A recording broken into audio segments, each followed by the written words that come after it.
brokerage in Birmingham, and now I'm back on the lakeside, and extremely excited to be here. I really, really like this office, and having experienced a lot of other KW offices, I can tell you this is absolutely top notch. So I'm excited to be in front of you guys.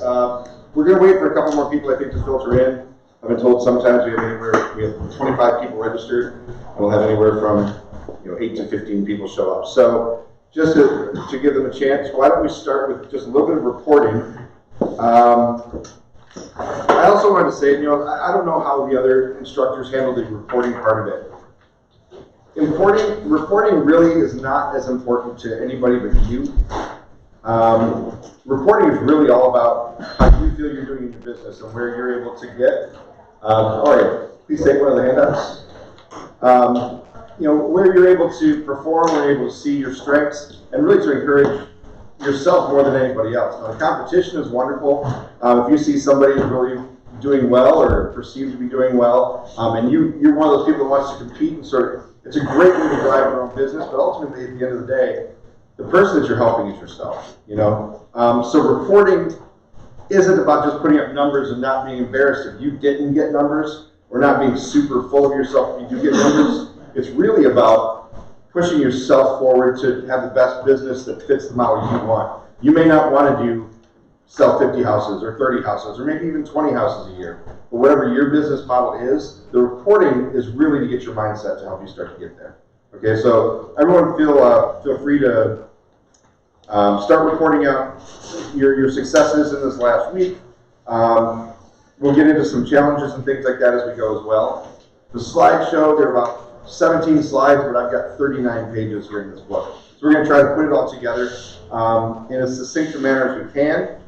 And we have to keep in mind that we have a business meeting today. So 11:30, the business meeting starts. We're going to have to be done in like 2 hours and 15 minutes instead of 3 hours. I'm sure you guys are cool with that. But it just means that we're going to have to be a little bit more purposeful maybe with some of the things we do today.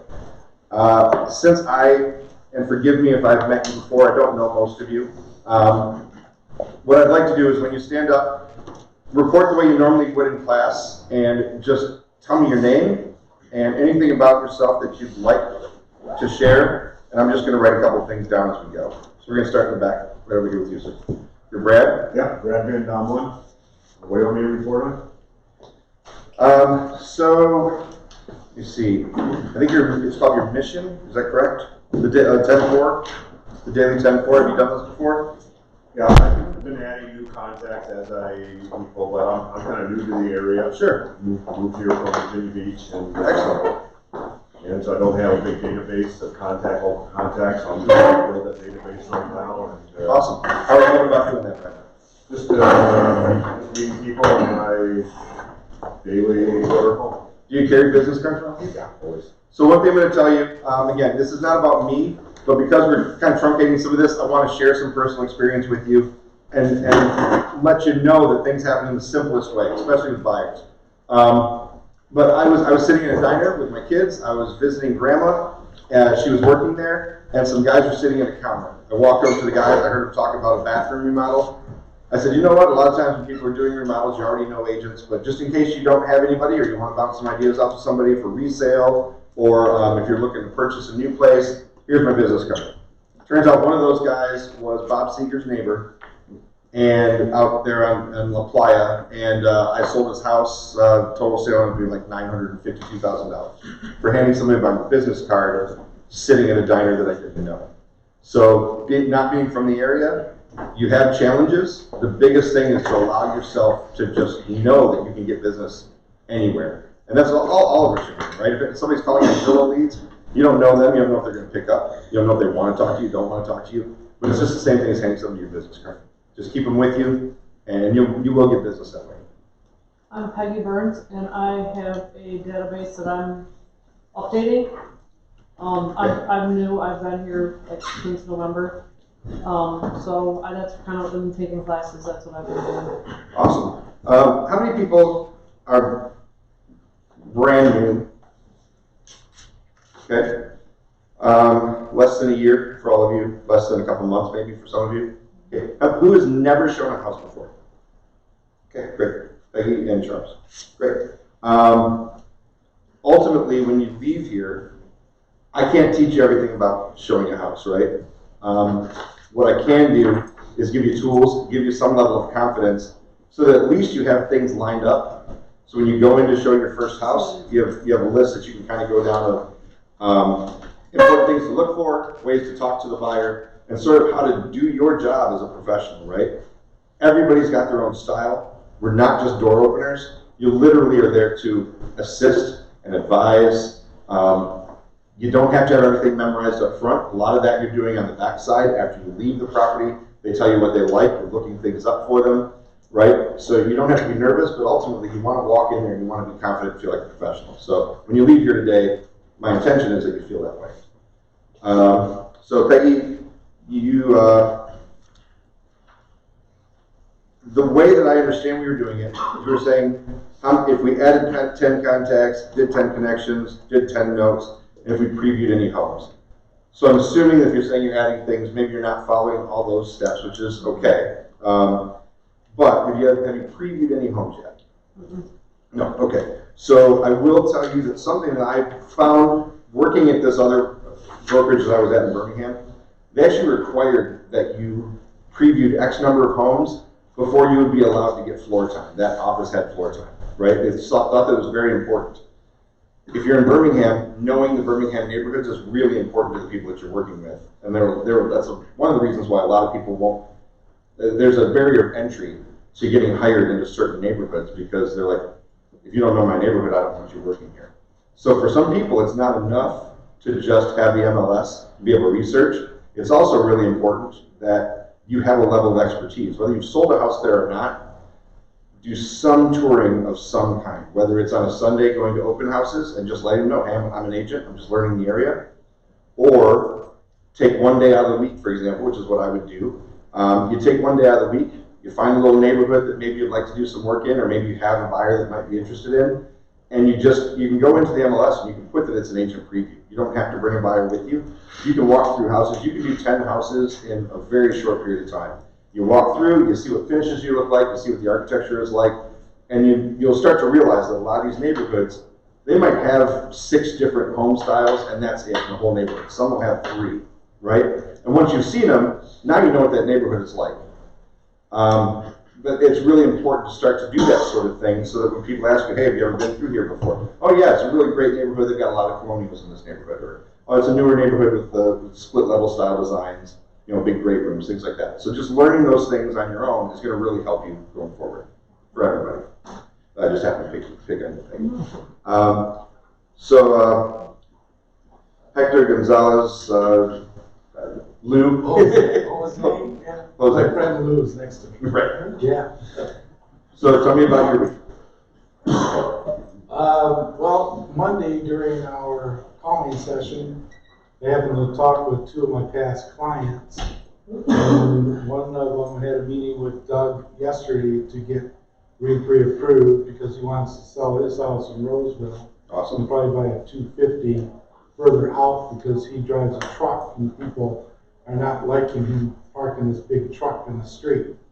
So we got that going. And then another past client of mine, I text her while we're doing the class, and we got together yesterday, and she's looking for a newer construction. I think you were in the office when I was looking for that stuff, okay? In the 400,000 range, and then I'm going to put her and her mother's condo on the market for about maybe 360. Awesome. So that's what's going on. That's great. Following up with those people is really important, right? Yeah, and this is the time of year I'm getting with all my past clients because I talk with them 4 times a year. Every 3 months I talk. And then, that's the way that, so a textbook says you're supposed to do it, reach out, touch everybody once a quarter. In my business, honestly, I've had a hard time doing that sometimes. I've got a lot of people in my phone. I was in restaurants for 25 years, and I've got a lot of contacts, thousands and thousands of contacts, actually. And sometimes I go, can I really realistically do that? And yet, there's a sphere of influence, a sphere of people that you really should be reaching out to as often as you can, and sort of keeping in touch with those people. This time of the year is a perfect time to do it. We're not actually going to do it today, again, because of the time constraint. But can't stress enough how important it is to actually reach out to people. And sometimes it feels disingenuous, right? But when you've got New Year's just happened, you can call somebody up and say, hey, Happy New Year. Excuse me. I haven't spoken to you in a while. You know, how was your 2019? Do you have any good, big goals for 2020? You know, if they have a family, or if they don't, or they're retiring, you just talk to them a little bit about your life. You don't have to be a salesperson. You just want to make a connection, right? You can be salesy in other ways in your life, and you can send them things. You can send them things to remind them of who you are. You can do the handwritten notes that they talk about in here. But having a conversation when you've got the perfect opportunity in front of you is really something that can't be replaced easily. So anything else, Lou? Both of these people have sent me referrals. Awesome. And I can't stress more than working with your sphere of influence than anything else. Because if you work with your circle of people and you have like your top 200 in what I call a book of business, you'll never have to make a cold call ever. Because those people are they're your golden goose. Right. Okay? And because you build a relationship with these people. It's not just a transaction.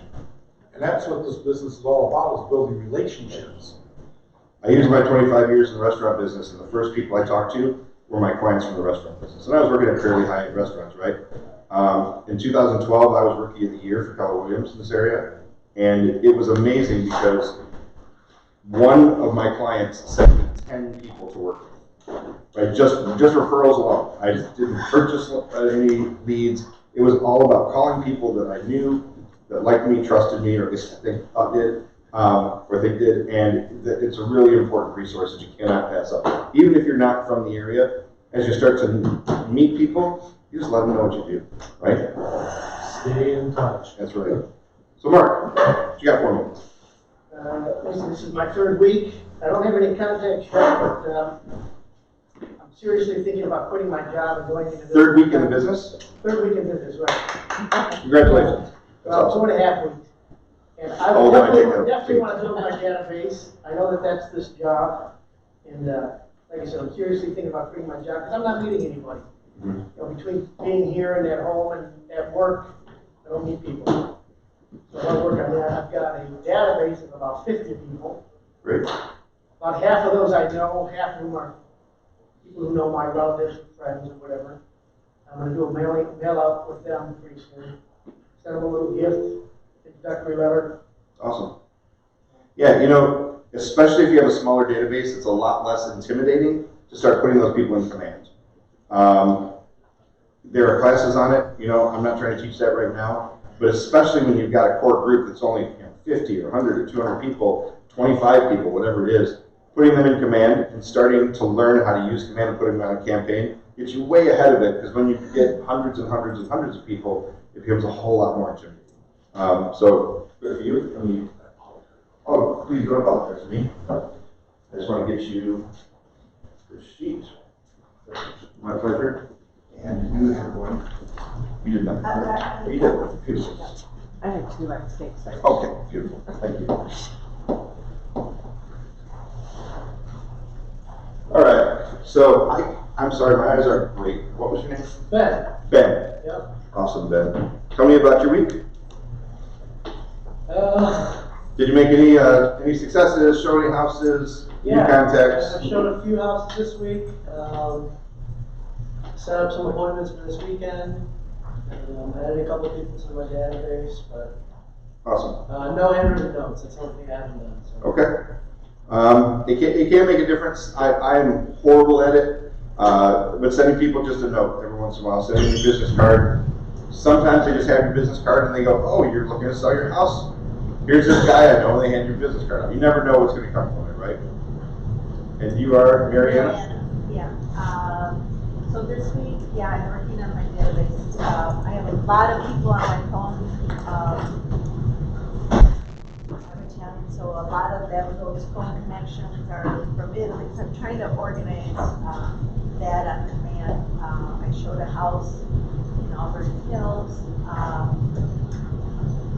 I guess I should have learned now to get them pre-approved. I had asked her if she was pre-approved, and then come to find out when we seen how she liked it, and then she went into the whole thing that credit's bad and she doesn't know. And I gave her names of lenders. I said, reach out to them, at least you know where you stand, and looking for other things in your, what you can do. And so that's what this week's kind of been like. And calling people. I had open house this weekend that nobody showed because of the weather. It's tough when you do an open house like that, but on the bright side, you're going to have open houses that are tremendous. Yeah. Tremendous. Yeah. So, keep going, keep doing it. Keep doing it. Good for you. Carla, I know you're super experienced. Tell us. I'm starting my second year. Mhm. So I basically spent my first year getting my contacts in command, like trying to get everything organized. So this year for my phone call starting in January, I'm looking at each contact and seeing if there's a piece of information missing, like if I have the phone number and not the email or the other way around, and contacting them that way and just telling them I'm trying to get organized for the new year. I'm lacking this information, start a brief conversation about goals, and then tell them that my goal is to help 20 families this year and ask them to help. People are willing to do that. Right. That's what I've been. And there was something that she said that was really important I want all of you to hear. It's another great segue into how to have a conversation to complete your database, right? So your database is only useful if you can use it. So if you've got somebody's name, but you don't have their phone number, or it's a wrong phone number, or you got an email address and there's no way to call them, right? It's a perfect opportunity, especially coming into the new year, to reach out to people and say, hey, I'm trying to tighten up my database. If you wouldn't mind giving me a little bit of information, I'd really appreciate it. And you can help me do a better job this year in keeping contact with people. And there are a lot of different ways to phrase it, but for her to use this opportunity to do that, to be purposeful about why you're contacting them again, because your database is the lifeblood of your business. And the more information you have, the better you're going to be able to use Command or whatever CRM you use to email people, to reach out to them en masse, and be more effective with your time. Because, it's not just about making money, right? We have a job to make money. But it's also about being able to make purposeful connections so that you can help people. And there's this guy named Floyd Wickman, who's from this area, coach of coaches. And I was just talking to Dominic Torres about him yesterday, and Lou obviously knows. So Floyd Wickman says that if you really work on helping enough people, that's going to help you reach your goals. It's not just about how many homes you're selling, it's how many people you're helping to buy their home. You're helping them to get where they want to go. That's where the money comes from. I can't think of a single job that's not service or sales oriented. I really can't. Regarding the database, I've sent it to Scott Leroy, marketing. What's the purpose of putting it in Command? So Command is a customer, a client management system. Okay, so among other things, what Command does is it's a place to have all of your contacts in one place, and it's a way to reach out to all those people. So for example, you can send emails to all 50 people that you've got in Command, right? You can send them reports on what's happening in the market. You can send them reports on new interest rates that are coming up. You can send them a Happy New Year flyer, that you've made up on one of our design systems. So Command, in addition to just being a CRM and doing those things, it also connects you to advertising on Facebook. It connects you to creating mailers. It's sort of a one-stop shop. Sort of like we have the KWL One Stop, which again is fantastic. But we have the KWL One Stop that allows you to go one place and reach everything you need to within the office. The idea behind Command is that it's one place to reach and do all the things that you need to do to drive your business. So it's specific to how you communicate with your clients or clients-to-be, and how you organize those transactions once you get in communication. Does that make sense? Is that information still my property, or does that refer Yes. to Lakeside? So I don't know how deeply I can answer that question because I'm not educated enough on everything. All I know is that it's the concept behind it is it's your contacts, your database, your information, and you own it. Okay. Okay. Obviously, KW uses some of that while you're a KW agent to drive the AI. So there is artificial intelligence. It's also driven through that, but it's not something that they steal from you, and when you leave, you no longer have that. Then you have to keep it elsewhere. Okay. Eventually, too, you're gonna have to have that contact in command to get paid, because you have to move it through the funnel, through the opportunities, and make it a sale, and then in order to get your paycheck, Right. the contact has to be in command. So it's also replacing Dotloop. In fact, in the way that you're no longer going to have green sheets. It's a place where you store all your data for your transactions as you're doing them. And at the end of the day, the opportunities, which is a section of, there are multiple sections in command. Opportunities is what the MCA office uses to pay. All right. So it's all encompassing. Hi there, ladies. How are you? Good. Steph. Good. So Charles. Yes, I'm Charles. Like Peggy and Brad here, I'm relatively new, but I've been adding people in my database and command. I do, in terms of this week, I do have a potential buyer that I talked to a few weeks ago. I think I'm going to follow up with her today. She's looking for a condo and like. Awesome. Anything else? Good. Bill. I'm Bill McKee. I've been here 2 weeks. Hey. I've been focused on putting stuff in my database and having Scott Boy transferred over, as well as yesterday I took the opportunity. My girlfriend's looking to purchase some homes, so I took the opportunity to look at a couple houses, call some realtors, and use the show listing app and go over and walk through some vacant homes and just show her. But it was an experience kind of, pre-customer, using someone I know and still being able to use the app, do a walkthrough and schedule it. So moving forward, when it's a client, not my girlfriend as a client, it'll be a little more helpful for me. So We're going to come in in some houses, and I did over the weekend, I did a couple open houses, just did some walkthroughs and made myself know. Very nice. That's great activity. Jeff? What do we? So you just tell me if do you have any buyers you're working with? Is there anything successful that happened to you like in the last couple of days that you want to report out to the rest of the group?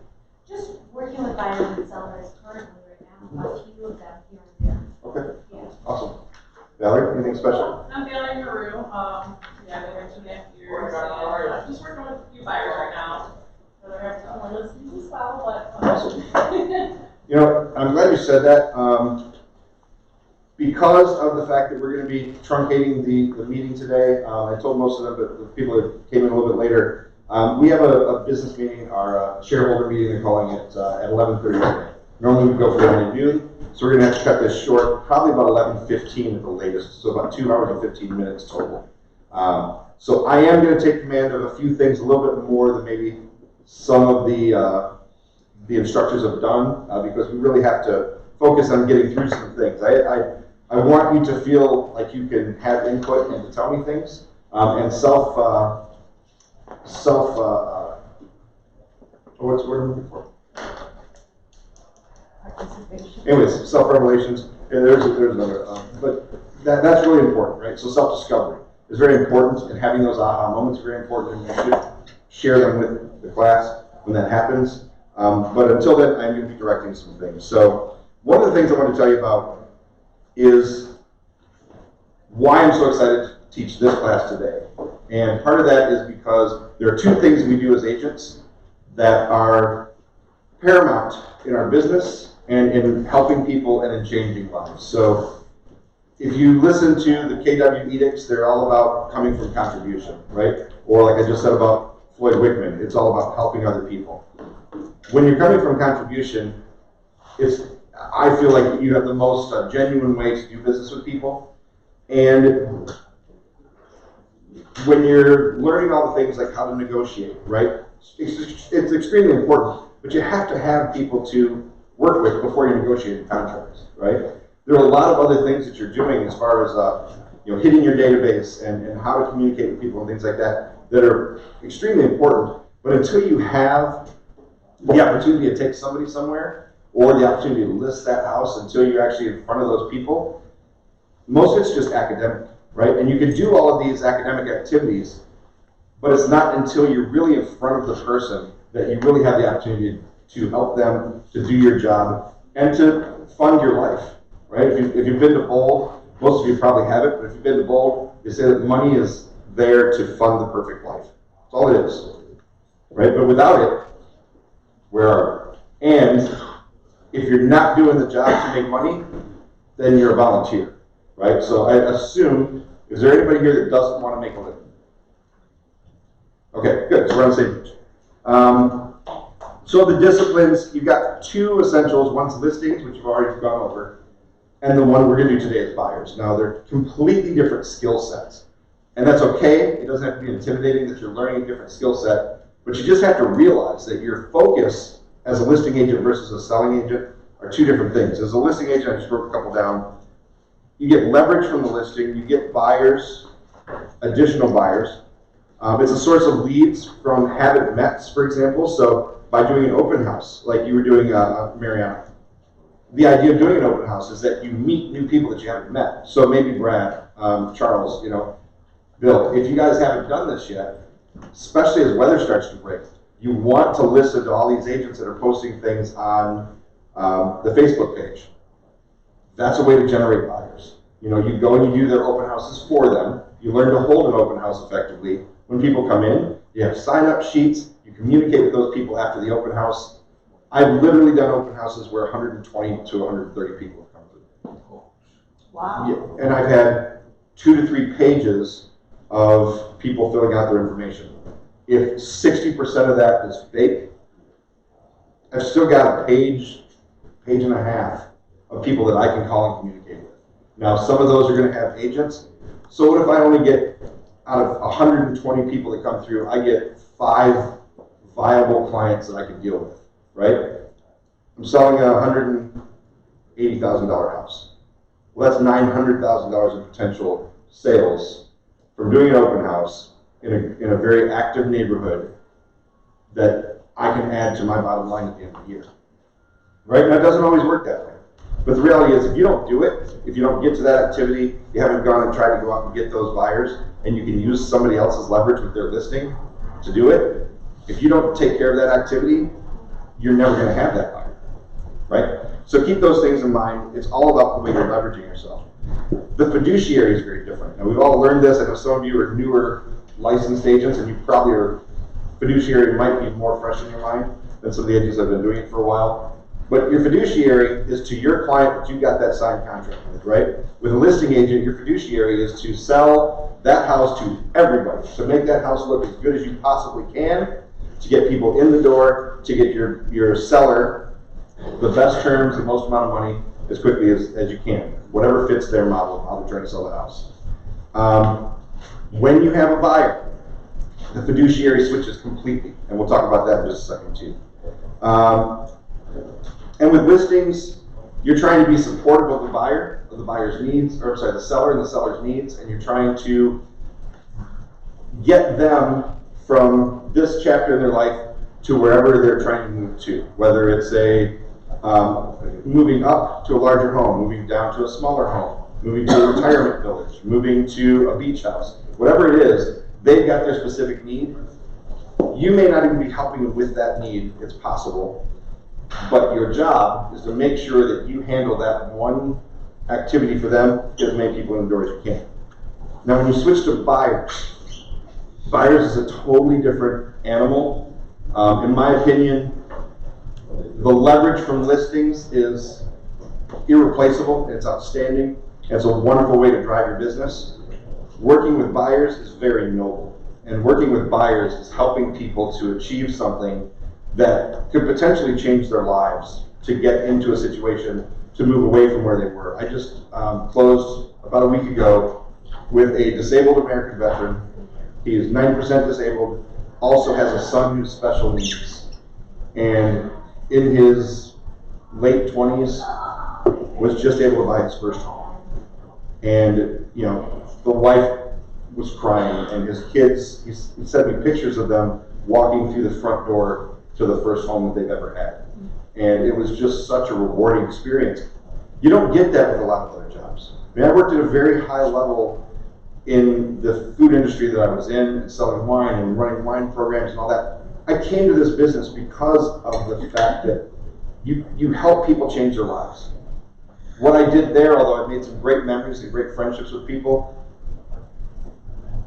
I don't want to diminish it, it's just not as important. You know, somebody else could have been there, they could have had a different stake. Like, come on, right? But this person is going to be making one of the largest, in some cases it is the largest purchase, the most emotional purchase, the most impactful move that they could ever make in their entire life. And you get to be a part of that. Like, so you take it seriously, right? It's not just about the dollars at the end of the day. And because of that, your fiduciary changes. So when you're working with a buyer, your fiduciary is about advising that buyer. It's not about, the book says something that I don't entirely agree with, right? You're not pushing them into a sale. Okay, you're helping them realize whether this home works for them. And you're helping them to put it in perspective of all the other homes that are out there, right? But ultimately, you're not trying to push it on them, you're trying to help them find what works for them.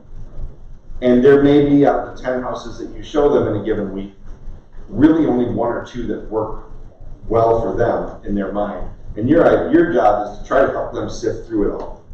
It's not to help push them into one or the other. We all want to make a sale, right? But would you feel better about that person knowing that they, and I'm using families, I'm not a family man, but I hope I don't offend anyone who doesn't have a family, doesn't want a family, whatever. Just understand, I'm coming from my own perspective, right?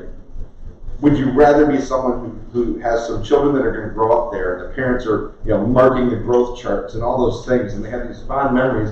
Then when it comes time, they're eventually going to sell that house, and they think, man, what a great house, and they remember you for helping them with that.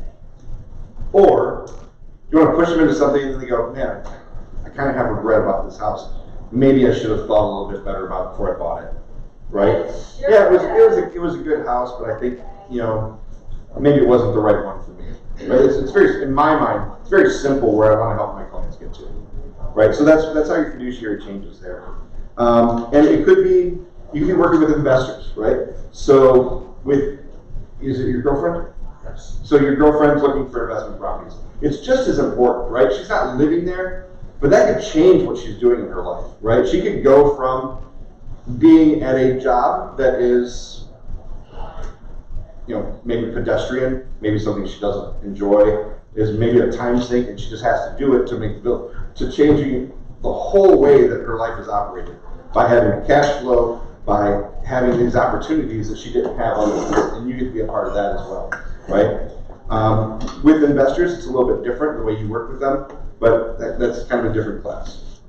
But it doesn't matter who that buyer is. The important thing is helping them find and achieve that goal of the next home they're going to buy. Now, it's okay to be convincing about a home if you have convictions about it, but ultimately we're supposed to get out of the way. We're supposed to provide them with opportunities, we're supposed to provide them with expertise, and then we're supposed to step out of the way and let them make a decision that works for them and their situation. I also wrote pre-approval.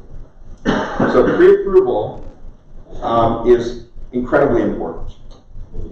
I realize that when you're just starting out, you're excited to work with just about anybody, right? And I have been in situations where I have not worked with someone because they didn't have a pre-approval, and then eventually that person bought a house from somebody. I've also turned down working with people that did not have a pre-approval that I know for a fact to this day have still not bought a house, and this could have been 2-3 years ago, right? So working with motivated people is ultimately, that's the ultimate goal. Motivated people are going to get a pre-approval. Motivated people are then going to go look at homes. Motivated people are not going to tell you, I don't want to give you my pre-approval, because that just doesn't make any sense. They're either hiding something or they don't have a pre-approval. If they don't have a pre-approval, they can't buy a house. Now you can tell them it's any kind of funding. It doesn't have to be a mortgage pre-approval. It could be funds, it could be cash to close, it could be whatever it is that they need to do. And all they have to do is provide something that fits to show that they can fund the purchase of the property. But it's paramount that you work with people that are motivated and that have the ability to buy a home. Okay? So, let's get into the lion's share of what this is trying trying to cover. So we're gonna skip the daily calls. Not that it's not important, it's super important, but we're gonna skip it anyway because we have to keep moving on.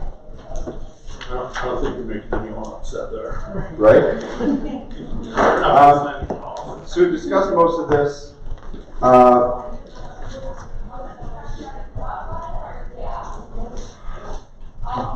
So we've discussed things like, have you talked about the one thing in this class at all? So Gary Keller a couple of years ago wrote a book called The One Thing. It was after The Millionaire Real Estate Agent. It's after Shift. The one thing basically says that, what is the one thing, Howard? Could you grab a flyer or a packet? What is the one thing that you can do by which anything else that you do becomes... The gentleman just walked in. Oh, no. Thank you, I appreciate it. What is the one thing that you can do that basically makes everything else unnecessary? So, you're welcome. So that applies to your personal life, to your business life. You know, for us, it's with listings, it's going to be prospecting, right? With buyers, it's going to be prospecting. It's going to be showing homes. There are things that you do that generate the money. By generating the money, you can free yourself up from other things that you're doing. You can pay other people to do the things that are the time sinks. I don't want to say time wasters, they have to be done. But, you know, for example, transaction coordinators and assistants and things like that as you grow your business.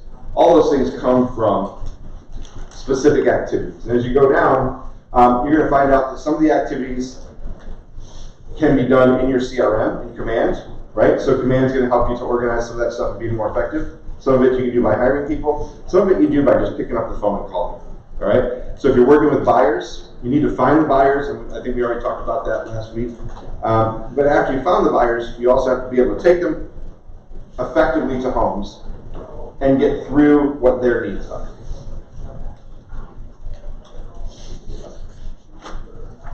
Okay.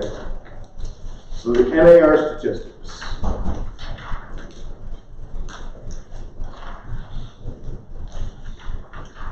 I think we're gonna do that in just a second. There are a couple of expectations for today that they have in my book that I just wanted to cover with you. So we want to, page 5, I don't know if they all line up. So the cappers in training, you're trying to learn techniques for qualifying homes that you find online. We're going to do a little bit of that. How are you? Did you grab a flyer? Thank you, Seth. So you want to qualify homes online, develop your showing skills, and practice powerful scripts that are going to help your buyers in the decision-making process.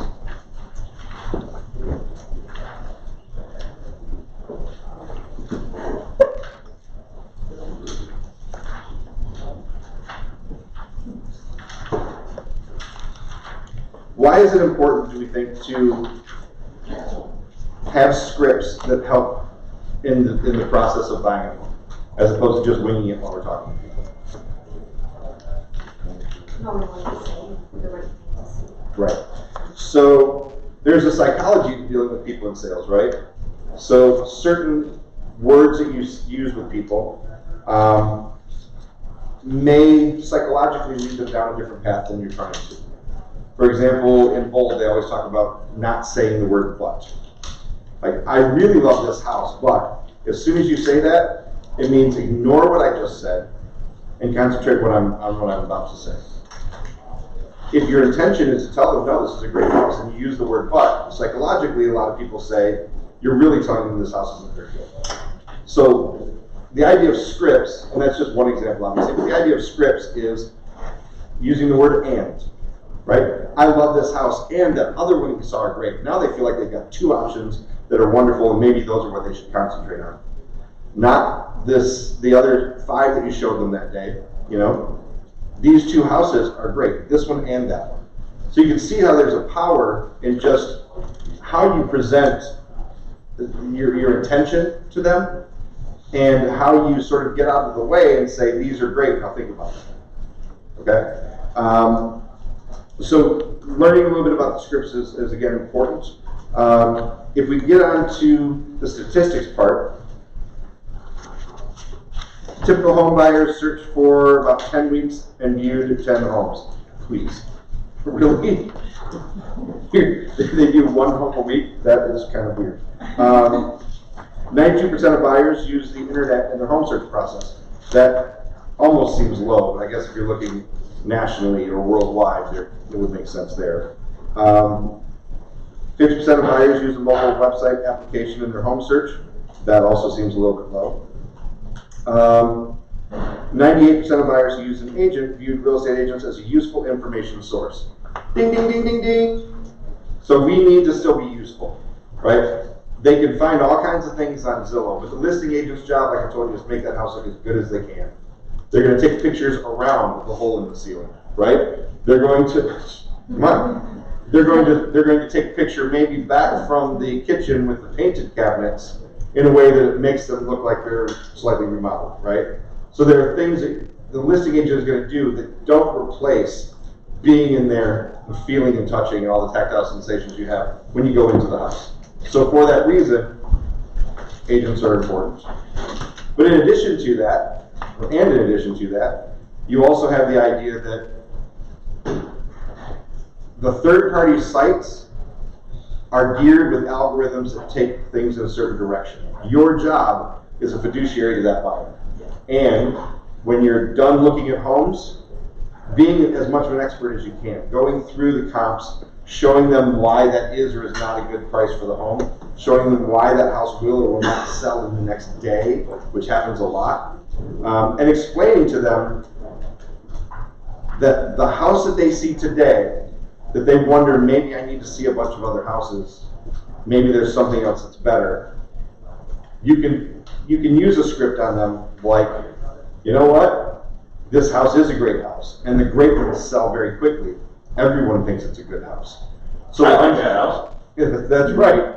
And I'm going to be bidding against you, and I'm going to win that house. But the idea is that you want people to understand it's okay to pick a house that you find the first day.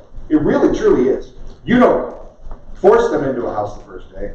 But if they love that house, there's no reason that they should put a house on the house, because that house could be gone, and it could be another month or 2 months or 3 months until a home that compares to that one comes back on the market.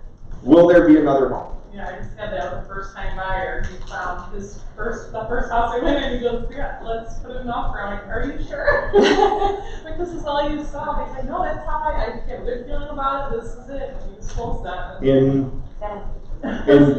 just under 10 years, 9 years, I've had it happen twice. It's unusual, but I've had someone go into a house and say, I don't need to look at anything else. It's very rare. However, many people feel that, right? They look at a house and they go, oh my God, I love this home. But they almost can't let themselves buy it, right? So what you have to tell them is, if you love this home, it is a great home. And there are going to be a lot of families that come in behind us or that have come in front of us that feel the same way. There's no shame in buying a home that you like. That's the whole point, right? You don't have to wait. However, why don't we take a minute, look at the market, see what other things you like today, see how this compares to those, and see how it fits into your plan for the future. Okay, you can lead them down the path that allows them to forgive themselves for running that house on the first day, if that's okay. Conversely, you don't want to go through and say, well, we've seen a bunch of homes, don't you like any of them? Right? Right, and you do. I've been... So when I was working in Troy, I had a couple of clients that took over a year to a year and a half. It didn't happen once, it happened multiple times. And there was just a certain thing within a group of people that were constantly being referred to me, and I was happy to have the business. But I just knew that many of them were not going to buy a house immediately. But their friends just closed on a house, and they're anywhere from $300,000 to $400,000+. So it's worth staying with them, but you just keep working with other clients during that time, and eventually that client is going to buy a home, right? If they're qualified, they're a good buyer, and they've been referred to you, and you've got other business that is coming through people that you know are buying homes, it's okay to let them go through their process. You just don't do it at the detriment of other buyers, right? You don't do it at the detriment of the rest of your business. You work with them within what they're able to work with, and you still find more motivated buyers. It's all about the pipeline, right? We've always all seen the funnel graphs. They might be middle of the funnel, but there's going to be a big payout. You have to understand not everybody has the same process, especially engineers. Engineers take a longer time, they analyze things, they're gonna miss out on opportunities. That's one of the times that you have to have the scripts to talk to that person and say, okay, let's revisit what's important to you in a home. Why do you want this home? Oh, you need this home before your daughter starts in her new junior high she's going to. Well, that means that we have to have something on this contract by this date, right? And you keep bringing them back to, this is your timeline, this is what you need, let me help you get there, okay? So, statistics are great. You have to understand that statistics are there because smarter people than me are constantly looking at how's the market trend, how do we interpret our successes and our failures, right? Failing forward is extremely important. Allowing yourself to understand that not everything happens day one and that you're going to make mistakes, you're going to make mistakes with buyers, you're going to make mistakes with sellers. And being able to use those opportunities to build your business is one of those things that you then look back on statistics and say, where can I do better? Is this in line? Am I actually failing, or is this part of the process, right? So more than 50% of buyers reported that finding the right home was the most difficult step in the home buying process. Sounds about right. 24% of recent home buyers reported the primary reason for the recent home purchase was the desire to own a home. Okay. Only 24% actually wanted to own a home. That doesn't make sense to me. 9% purchased a home due to job-related relocation, and 8% bought for the desire to be in a better area or change a family situation. Does anybody have anything to add to any of those? Yes. I do have a question. With regards to engineer, I am working with an engineer. What is the reason why they take so long? Is it because they're very analytical? Yeah, so are you familiar with the DISC? Tony Robbins DISC? Yeah. So personality, the idea is that an engineer is often going to be more in the SC category, right? So they're looking for stability and compliance. They are looking for, in the case of the engineers I was working with, many of them were coming out of some apartments where they've been comfortable and hadn't been changing. You know, things were status quo for 5-10 years. Now all of a sudden they're looking at 3,000 square foot house. So there are a lot of unknowns, there are a lot of variables, there are a lot of construction attributes to analyze, and it's overwhelming when you're going from a 2-bedroom apartment, in this case, to a 3,000 square foot house. All of the things that not only could go wrong, but all of the things that you need to reevaluate and put furniture in and make your spreadsheets about, how long it's going to take you to furnish all these things, and are your kids still going to be in college, and right? So certain personality types, those things are going to go through their minds. And engineers in particular tend to take longer, and they tend to be very, I don't want to say alarmist. They tend to be affected greatly by every little thing on an inspection. So when you start to take them through inspections, things that are very, I would say very simple, because problems can turn into bigger problems, right? But for example, whether it has a GFI next to a water source for a plug, a shock protection plug. An engineer looks at that and goes, oh my God, the house could catch on fire and one of my children could die. Yeah, well, that child could also take, the toaster back in the day and plug it in and drop it in water, and that's what the GFIs are for. Train your kid not to do that, right? Like, take some of those things into the real world and say, yes, a GFI would make it safer. You can replace one for $15. It's not a reason not to buy a house, right? So having an inspector that understands that, and you going through multiple inspections and learning things that are important or more dangerous, safety-oriented items, you learning as an agent how to deal with those things is just as important. But the engineers are oftentimes fantastic clients that have great price points and are looking at wonderful homes. Most of the time, they're looking for something more move-in ready, and they're looking for you to calm them down through the inspection process. Now, Bill, investors are almost the opposite, right? They want something that they can get in, they can try to get it for a song if possible, Oftentimes they don't care what condition it's in because they're going to be doing some work to it. They just want to make sure that structurally it's sound. And they almost want the cheapest possible inspection because they want somebody to just come through there and say, this is going to catch on fire, this wall is going to literally explode. Other than that, the house is good, right? So you just have to understand when you're working with buyers, there are different personality types and there are different needs that each of those buyers is going to have that you have to be aware of. And I think that's a perfect time to get into, I think I'm going to erase all this, right? Perfect segue to get into what buyers need. So the nuts and bolts of what we're trying to do today, I think I want to use green. Money. Yeah, that's right. Spoken like someone with a investment. So typically we're looking for a home. So we've got a buyer. We're going to say needs list. Great. Go for it. Right. I have not been doing enough prospecting. My money's not good. So, there's a difference obviously between wants and needs, right? We all know that. You as an agent, one of the things you have to do, and that's one of the real focuses of this particular class, as an agent you have to understand, how do I get my client what they want, what they need, make them happy, and help them to understand that there's no such thing as the 100% house, right? No one really gets the house that has 100% of everything they want in a resale situation because there are going to be compromises of some kind, even if it's just the trim needs to be repainted or I want new doorknobs, right? There are times when you're going to have just to make exceptions. And as a buyer's agent, one of the most important things you can do is just listen and listen to what they need. Now, when you're going to do listings, you obviously have to listen, you have to mirror and match.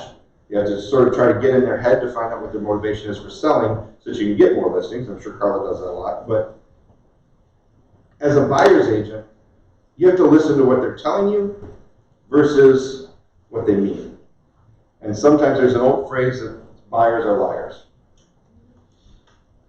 The truth to that is that sometimes they'll tell you, I absolutely don't want a ranch. I only want to look at colonials.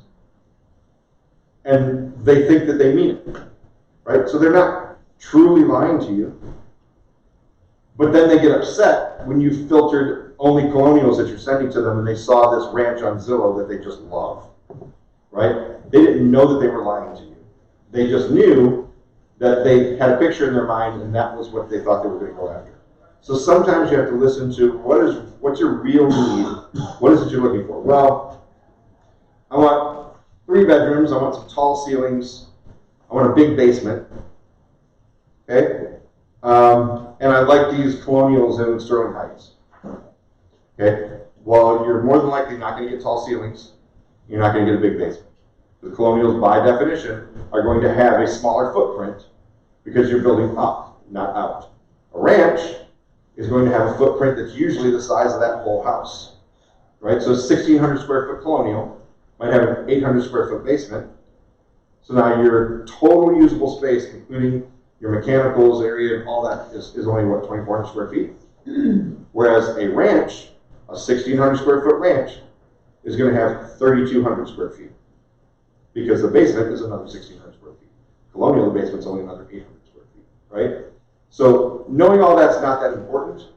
What is important is understanding what they're trying to impart to you and how do you get them to that. So let's talk about, again, a couple things. So if they wanted a home, how many bedrooms? Just shout out, 3 bedrooms. How many baths? 2.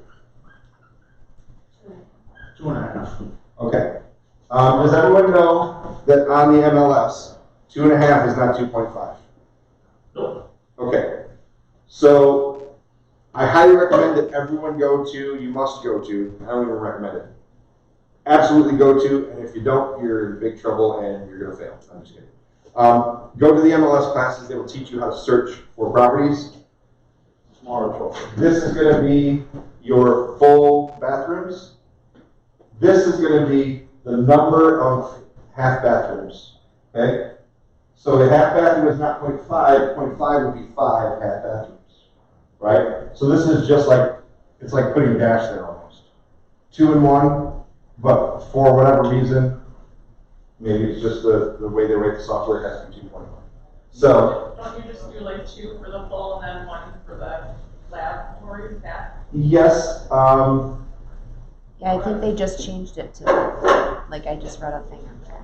what's that? They changed how you input it so that it'll just do it by itself But it'll without still having say, to. it'll still say 2.1, correct? On the MLS. I don't know if it will. I think it might say bath You and input it. labs. Yeah, I will. You input it, right, you input it in separate sections, but when it's written on Like written out. see, when it's written on the sheet, it says 2.0, right? Okay. Or it'll say 2.1.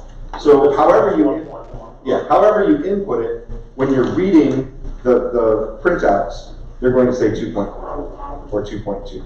Okay. So that's how you interpret that. You put it into your filters as 2 separate fields, but when it gives you your report puts them together with the decimal. Okay? So 2.2, yeah, 2 full and 2 half. Correct. Okay. Correct. Square footage, give me a range. 3,000. Look. 3,000 square feet. And obviously, depending on the client, you could have, who is it that's got the trucker? You got the trucker? No, Lou's got the trucker. So that guy might be looking for a property that's half an acre or larger, you know, an acre, something with a pole barn. Most of the time, we're not going to be searching for lot sizes. Sometimes you will, but I would say the vast majority of times you're not. You're also not going to be searching for a pole barn in most situations.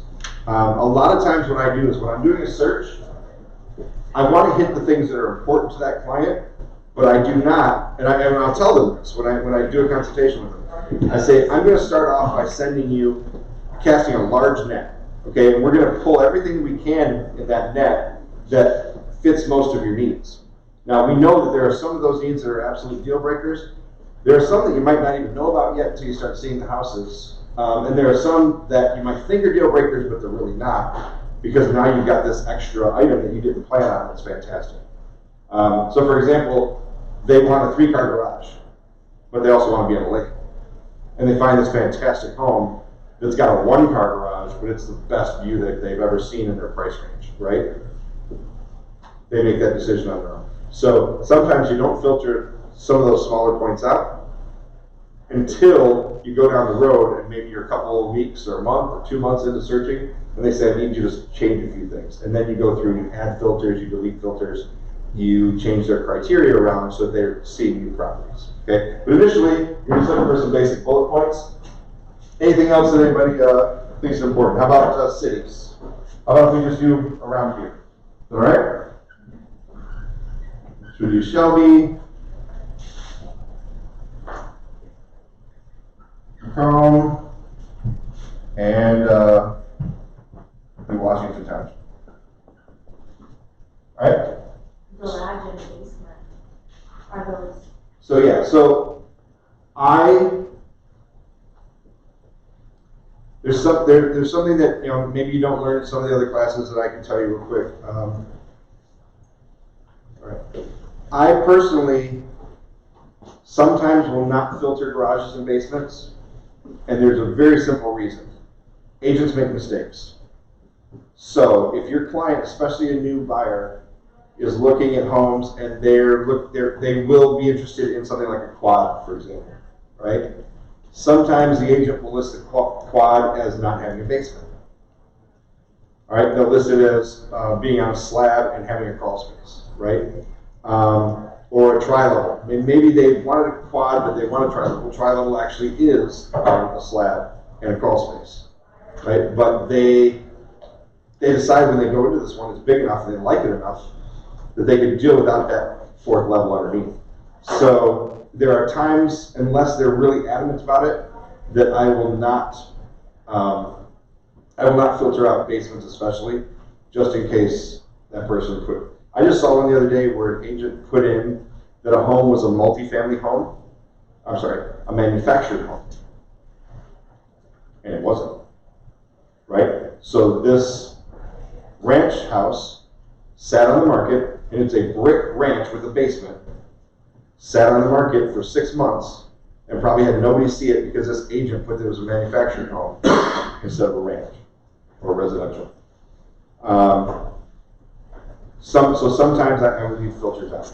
If your client 100% has to have a basement, you go ahead and put that in, and then when they start searching, they find houses that don't have basements, you just talk to them about it. And that's an important thing too. You let the clients know, all of this can be changed with a click of a button, right? This is not something you're married to for the rest of your life. This is the search that we're doing. The search is intended to get you to a point where we can start finding that dream home. The search is fluid. The search is adjustable. Okay? We just have to work together to get you there. So, got some areas where it's going to be. What's another really important thing? Okay. So, I agree with school district. I'm not going to put it on this one just because some of this is UCS and some of it's not. But especially like if you're in Troy, right? Troy has 6 school districts. I don't know if you guys know this. And depending on which side of Rochester Road you're on, the high schools are different, depending on which high school you are. And the market it's changing a little bit now. It's shifting and sort of balancing. But a few years ago, you could have 2 houses on the same street essentially, looking at each other across Rochester Road. The one on the east side of Rochester Road was $40,000 to $50,000 less for the same house, same architecture as the one on the west side of Rochester Road, right? Those are things that are really important to understand. You're not going to know them until you preview homes. You're not going to know them until you run comps. You're not going to know them until you talk to people and learn. You're not going to know them until you actually look at what you're looking up on the IRS and seeing that the school districts are different, or when you're doing your comp searches and you're looking at it. You want to stay oftentimes within like a 1 mile radius, right? You don't go past this mile road or past this mile road or on the other side of Rochester, right? One of the reasons why you look in those squares is because those schools are mainly going to be zoned fitting each other very similarly within that neighborhood, right? There are very few neighborhoods where the neighborhood's divided in half and one half is zoned. If anybody's familiar with Sterling Heights, Dodge Park is perfect. 15 mile in Dodge Park to 16 mile in Dodge Park. There are 2 roads, Brome and Canterbury, and there's a ravine that runs through them, right? So from Brome to 15 mile is Warren County.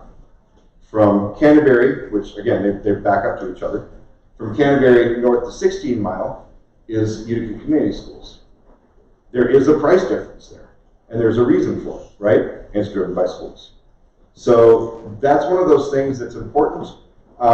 You have to understand how important a specific school district is to your client, or if it is or not at all, right? If it's not that important, you definitely don't want to filter. If it's extremely important, then you have a conversation with them, and at that point you would filter. But if they find a house in Sterling Heights, isn't it now school of choice? Yes, yes. So that's another discussion you have. The reason you wouldn't want to filter, so let's say they find a perfect house on Mustang, which is just south of Brome. So they find the perfect house on Mustang. They are now Warren Consolidated Schools, but they want to go to Collins Elementary. I know this because my kids went there. They want to go to Collins Elementary. They can do school of choice, but they can't get bused, right? So we drove for years and years and years. For 10 years, I drove from East Point, where I lived, to Sterling Heights for school of choice. It's very important to me, right? It wasn't important on why I bought my house. It was very important to me as to how my children got an education. However, I had to know that I was committing to something that involved getting my children to that school. And so if your clients are driven by school, you have to be able to impart that information to them. Okay? And you're gonna learn it, right? It's not easy to just to develop all this information by osmosis, right? You develop it by working, by previewing homes, by talking to people in the neighborhoods, by getting into your work that makes you a professional, right? Yes. School choice is not a statewide thing, is it? No. So Municipalities? school of choice, at least in Macomb County, is all of Macomb County, right? Oakland County has their own. So, for example, there is school of choice in certain parts in Troy, for example, but it's much more competitive. You're not going to get into Troy High if you're not zoned for Troy High, because they already have so many students there that they're really, I mean, they have to, there are quotas that they have to make, right? And they have to honor everyone in the district first. So, yeah. It changes sometimes too, because like when I went to school choice, my kids, I wanted them to go to Eisenhower, and they were supposed to go to Utica. It changed over time, but as the agent, you need to know that. Well, and something I just learned. So my children went to Collins, Heritage, and Stevenson. Okay. When we moved from East Point to Shelby, now we're at 25 and Jewel on Lake Arrowhead, right? Mallow and Eisenhower are not school of choice. They're the only schools in the district that are not school of choice. And I don't know why, but I think they're servicing so many children that they're not accepting school of choice applications. So no matter if I would have driven out here or not, I never had the opportunity for my kids to go to Eisenhower. So the district is open, not necessarily the school. Correct. They tell you what schools you go to. And that's one of those things where you have to let your clients know. Yeah, there are school of choice opportunities here. However, as part of your due diligence during your inspection period, you need to go to your school of choice. You need to go to that district. You need to go to the school. You need to have a conversation with someone in the offices and say, how do I find out whether or not I would be able to bring my child here? Yeah, a lot of times they don't even know if they're accepted until it gets closer to the school year Right. starting, I believe. Yes. Now, again, this is a little bit off topic, but when you get into, for example, when we were driving out here from East Point, right? Once you get into the school, you are grandfathered to all the schools that are serviced through that. So we went from Collins to Heritage. We're grandfathered in all the way through to graduation of high school. Once you get in school of choice in many districts, you get to stay there and you can't be moved back out. However, getting into the school can be the challenge sometimes. All right. But yeah, this is one of those reasons why, maybe I wouldn't know some of this if I hadn't worked with certain clients or if I wasn't a parent myself, right? We only know what we know. And part of your job as a buyer's agent is to respect the fact that you need to learn what they need. Not just what you know. Sometimes you just have to learn the new things that person needs so you can do the best job for them. Because you're not trying to sell them every house out there, you're trying to sell them the right house for them. Right? Okay. So price range, we're gonna put 200 to 350. Okay? 3,000 square feet in that price range is not the easiest. I'm gonna take us down, if you don't mind, Steph, I'm gonna take us down to 2,500. It'll give us more options. And we'll say up to 350.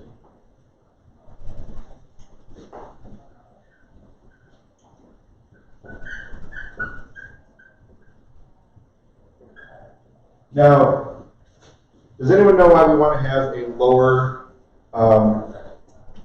boundary on the pricing? Get rid of rentals. You're going to get rid of rentals. So there is, at least on Real Comp, there's a box you can check for whether it's a sale or a lease. And if you're above a certain price point, it's automatically going to happen. The other reason is this, if you've got a client who is not looking for a fixer-upper, they're not looking for vacant land, they're looking for a traditional family home, sometimes you're going to want to put them into a certain price point. They're not looking for a one-bedroom condo. Another thing that I don't always filter for is condos. Anyone know why? Especially out here in Macomb. Does it have condo subdivisions where the houses are on 2.5 acres and? Yep. Site condos are big in Macomb County, especially Macomb Township. Yeah, so you could have a $500,000 home that is a standalone on half an acre or 4/10 of an acre or something like that in a beautiful subdivision, and it's a condo. Now again, maybe the agent checks the wrong box, and it's a residential platted subdivision, but they checked that it's a condo, right? So agents make mistakes. That's not a sword you want to die on, right? So I go ahead and, unless I'm specifically told by my clients and I explain my position, I do not check off residential to condo. I just say, if it looks like a traditional condo and you're not interested in that, don't look at it, right? Because there are going to be those detached site condos that might be the perfect home for you. Now, oftentimes, they might have an HOA. So that HOA fee, I've seen HOA fees for $75 a year, right? It's a site condo, and they charge an HOA fee to take care of the sign up in front of the subdivision, right? And then you also have them where they're $400 a month. So you have to understand that as well. That comes with reading and doing your job. So this is enough stuff to get us started. I could do it from up here, but if you don't mind, I'm going to do it from back here. It's easier for me to see.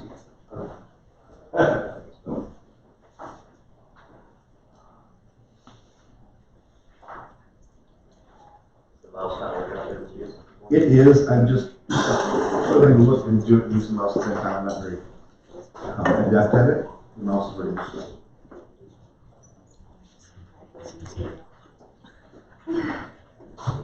So we're seeing your time up to do it. So I use RealComp. I'm not in any way telling you to use RealComp. It's just what I use. And my real source is this office is very, very stronger than my real source. And if you're starting from scratch, I recommend that you work with the thing that the office is comfortable with and that you can get support with and that you enjoy using. I just chose not to use a different system. So if I do a quick search here, I can start plugging some things in. So I'm going to go to active. You don't know how to have to know how to do all this. You can do it along with me if you want. This is not an MLS class. This is just getting us to the point where we can search. So you notice that this box right here, if you look up on the screen, this box right here is checked. So you just, that means it's hundreds of thousands, right, or thousands. So 200,000 to 350,000. You don't have to type the whole thing. This is a sale or lease, which I'm not going to put in because it's automatically a sale at 350,000, right? Bedrooms, we said 3. Well, we're going to say 3 plus. Because you want to give them the opportunity, if there's a 4-bedroom that fits in what they want, maybe there's a bedroom that can double as an office or something. You always want to give them options, give them the low mark or the low boundary, which is 3 bedrooms, but show them what's on there above that as well.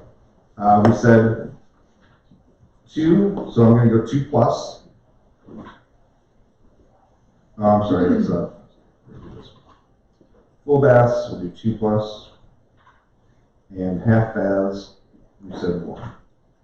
Do 1 plus.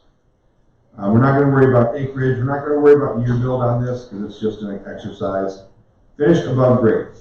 So we're going to say 2,500 plus. Below grade, we're not going to worry about because it's just going to sort of work itself out in the wash. On this one, I'm not going to check basement. And I'm also not going to check fireplace or garage. Now, I'll put garage. The only time I really mess with pools is if I have a client that absolutely is against a pool. And there are clients out there that hate the idea of a pool. They find the perfect home. They don't want a pool. They either don't want the upkeep, or maybe they have young children and they're concerned about safety. It's not our job to judge or try to convince them that one is better than the other. It's our job to try to get them what they're looking for, right? Now we have 264 matches down here. So we're going to go up to area. I always use area, not city.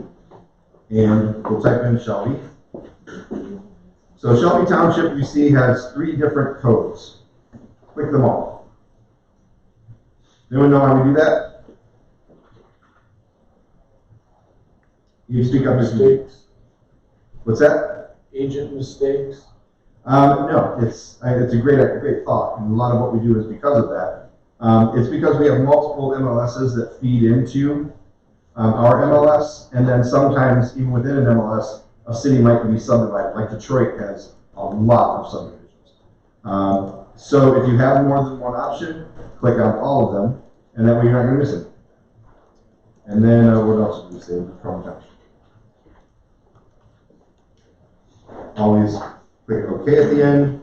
Now, if you see right in here where it says area, all of those are listed with the commas between them. That means we're within multiple cities.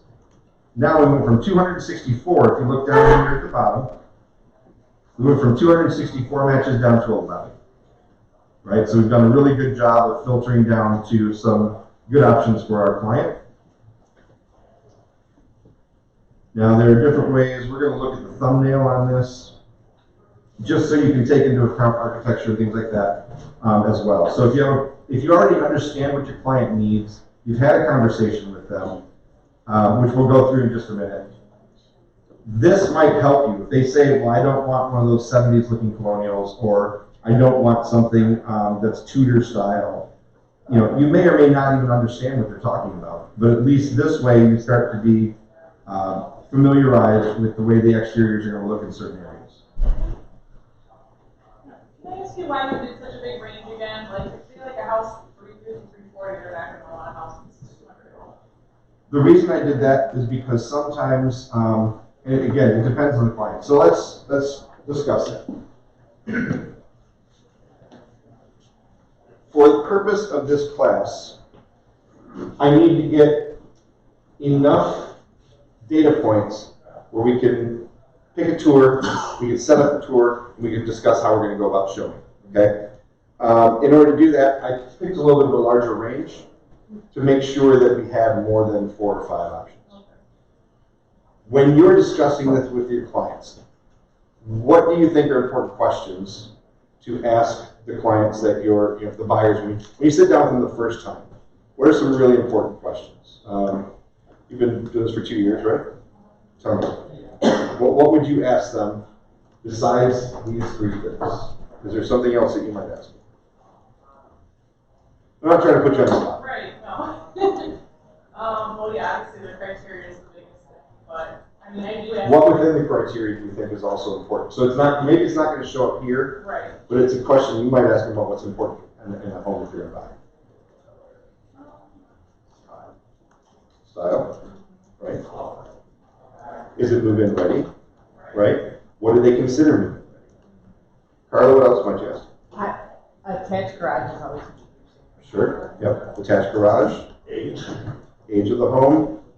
Anyone else? Right? So there are things like, does the home have a great room? Are there additions on the house, right? Is the yard fenced? He's working with an investor, okay? She might be working with someone on their 3rd home, right? You might be working with a first-time homeowner. All of you are going to have different answers to your questions. He wants one probably in the $200,000 range that he can put 50 or 60 grand into and get to the $350,000 range, right? So we need to see what's available in the market within that range to satisfy his client. Your client might be looking at 250 to 275. They're real specific. Her client says, you know what, we're trying to upgrade, and we're going to go a little higher because we want the house the way we like it right up front.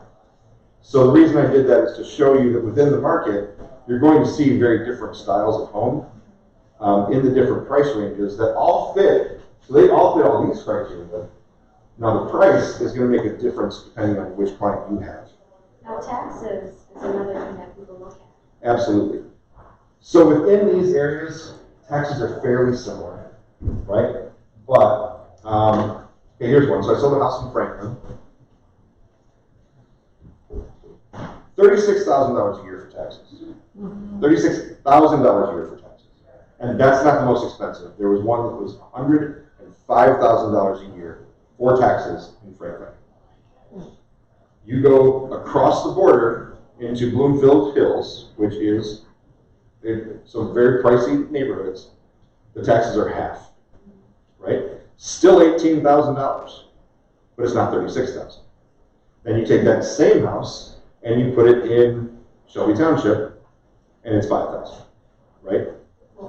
Relatively, exactly. So all of these factors are going to matter, and that's another part of your qualification with your clients. Is not just where's your price range. A lot of people will give you a price range and they'll give you a pre-approval, right? But what that pre-approval means is that based on usually when the loan officer is talking to them about the pre-approval, he's also talking to them about, you know, what areas are you looking at, what are the typical taxes there. He's putting together a profile for their monthly expenditures.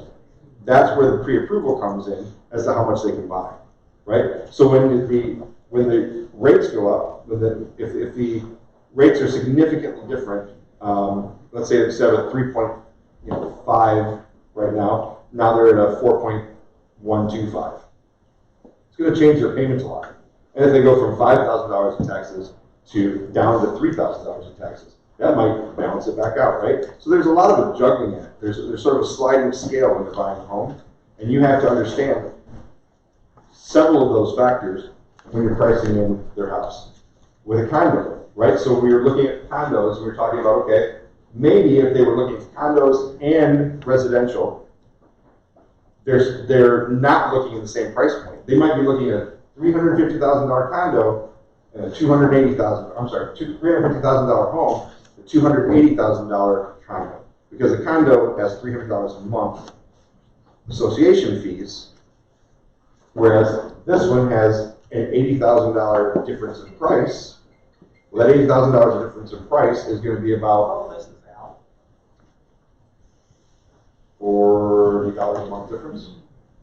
You know, they can afford more house without that condo association. So there are a lot of reasons why you're going to have the range. It really depends on who your client is and where their price point balance is at the end of the day. And a lot of times I've talked to people and I say, what's your price range? You know, where would you like to be? And then they'll say $250. I say, okay, how did you come up with $250? And I tell them, look, I'm not trying to find out your personal information. I'm not trying to dig into your family's finances.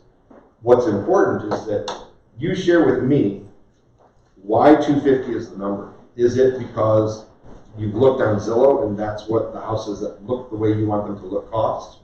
Or is it because your lender said you can only afford, or I'm sorry, you shouldn't say it that way. Your lender said your comfort range for where you're going to be purchasing your home and your monthly payment needs to fall in here. So you should find a neighborhood with prices that fit that, and he helped you come up with $250. You know, was it an arbitrary number that you got off of Zillow from looking at pictures, or is it a real number that determines how much you can afford to spend every month? And there's a big difference, and they need to understand. And oftentimes they don't. That's another part of our job. Does that make sense? Yeah. So when they give you that pre-approval for $350, let's say your client's buying a house for $350, how do they do as far as taxes? If you look at the pre-approval, a lot of times they say, they have some kind of blurb that discusses with taxes and interest rate that fits, and what, there's some sort of so the lenders just do it in general for that area when you depends on the lender. That's another reason why who you work with is important. Some lenders just put you into DU, which is like just digital underwriting, and it's automated, and they put a couple of data points in there and it spits out a number, right? Some lenders, the one I work with, I say he needs to have a discussion with you. And you have to understand that you're having a private discussion with someone who's helping you purchase a home, and he needs to know about your finances.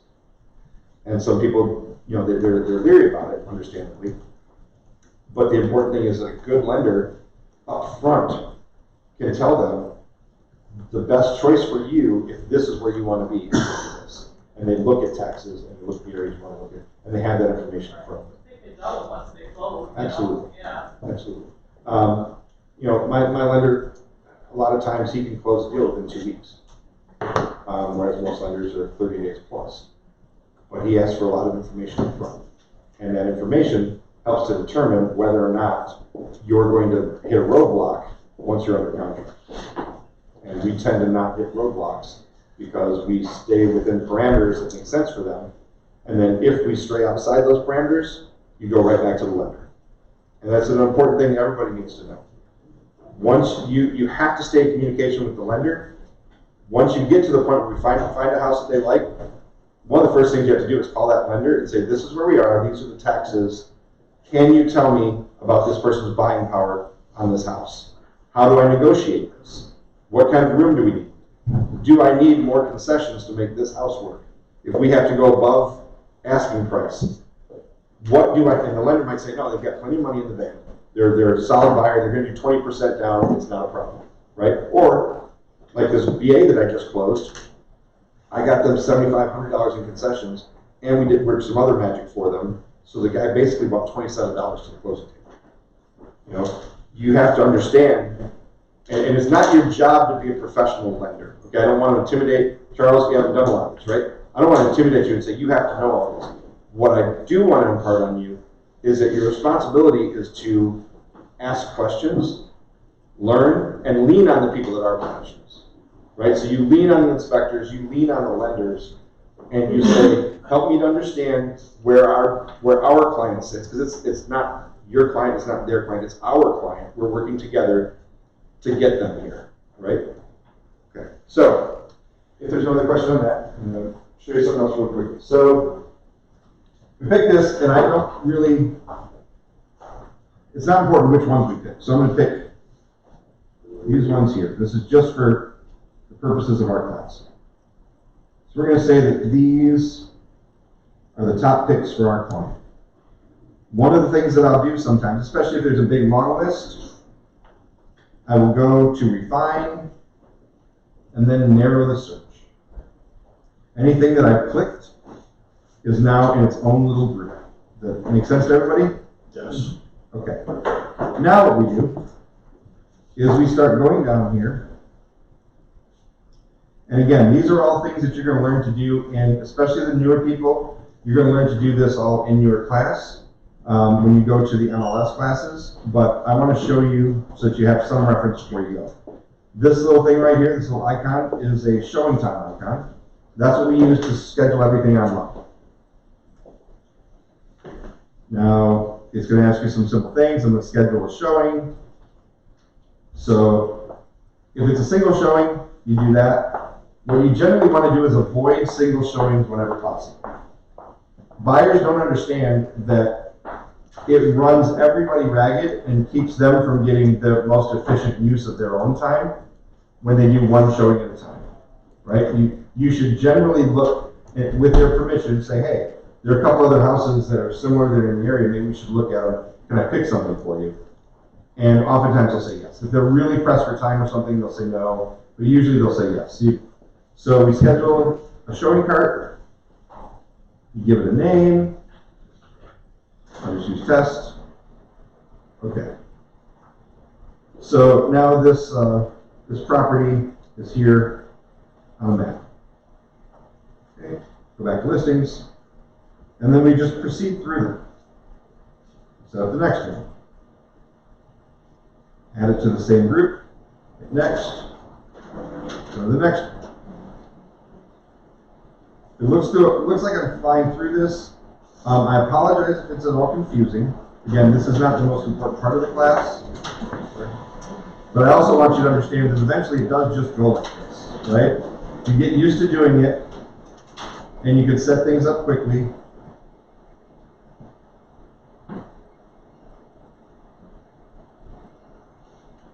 And you use the same icons over and over and over, and it gets pretty simple.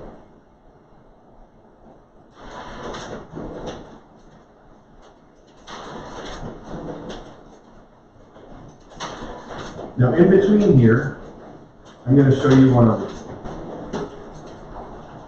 One thing that's very important. It's easy to start to gloss by all this when you're trying to set up the appointments. It is also still important to read each of these. So you want to read the public remarks and the agent remarks. Why is that important? Bam! So you can learn some very important things that make this absolutely a no-go for your client. Could someone briefly explain what a short sale is? So they're selling it for less than the old, Correct. but they have to sell it for less. Correct. So Carla, how long have you been? You've been 2 years for this also? No, just one. Oh, 1 year. That's right. This is your second one. Yeah, So have you ever done a short sale? no, they scare me. For good reason. So when I first came into the industry, it was at the end of 2011. 2012 was when I really started getting in, right? There's a lot of them. There were a ton. There were businesses that made their entire, brokerages that made their entire business on short sales. And they had lawyers that were in their office, and they had all their short sale machine just turning, and they were churning out these short sale business. What happens is that someone owes more. They bought the house at a high market point. They now owe, let's say they owe $300,000, and the market for that home is now $225,000. They still need to sell the home. Maybe they have some sort of a hardship. They have to get out from under it. The bank is going to say, the bank could say, okay, well, we're going to allow you to do that. We're going to allow you to take a short on the house. You can't make any profit on the house. We're also not going to sue you for the difference. We'll report it to our insurance as a short sale, and we'll sort of wash it. But you have to jump through a bunch of hoops. Ultimately, short sales can take anywhere from 3 to 6 months to never. I have seen short sales that literally never closed. The bank can come back to you multiple times. They can ask for multiple broker opinions. And when that happens, if the market's ticking up during the short sale, they might go from 200 or 220. Take care, sir. I'm not doing that. 200 to 220. It might go up to 240. It might go up to 250. The bank still wants to recoup that money, right? So they might tell you after you've been under contract for 3 months or 4 months at 220, no, we're not going to sell to you unless you give us 250. These are the things you can run into as a buyer's agent, and they can be ugly, right? So I absolutely would not show my client this house unless the client said, I love the house. I don't have to be anywhere in particular. My home is paid off. I just want this house. And they say, okay, let's do it. Right? First, let's see if there's another house that's really similar on the market that you love just as much that isn't a short sale. But if this has to be the one, let's get it done. Right? Other than that, Can I actually see the address for that? Like, yeah.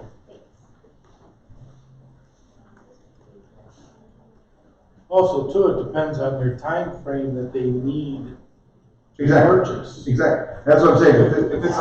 If it's any normal traditional seller or buyer that wants to be in the home in the next 2 months, you cannot show them a short sale. Don't even show it to them. You must steer them away from it. If they have a time frame, they will not close it in time, and they will get upset.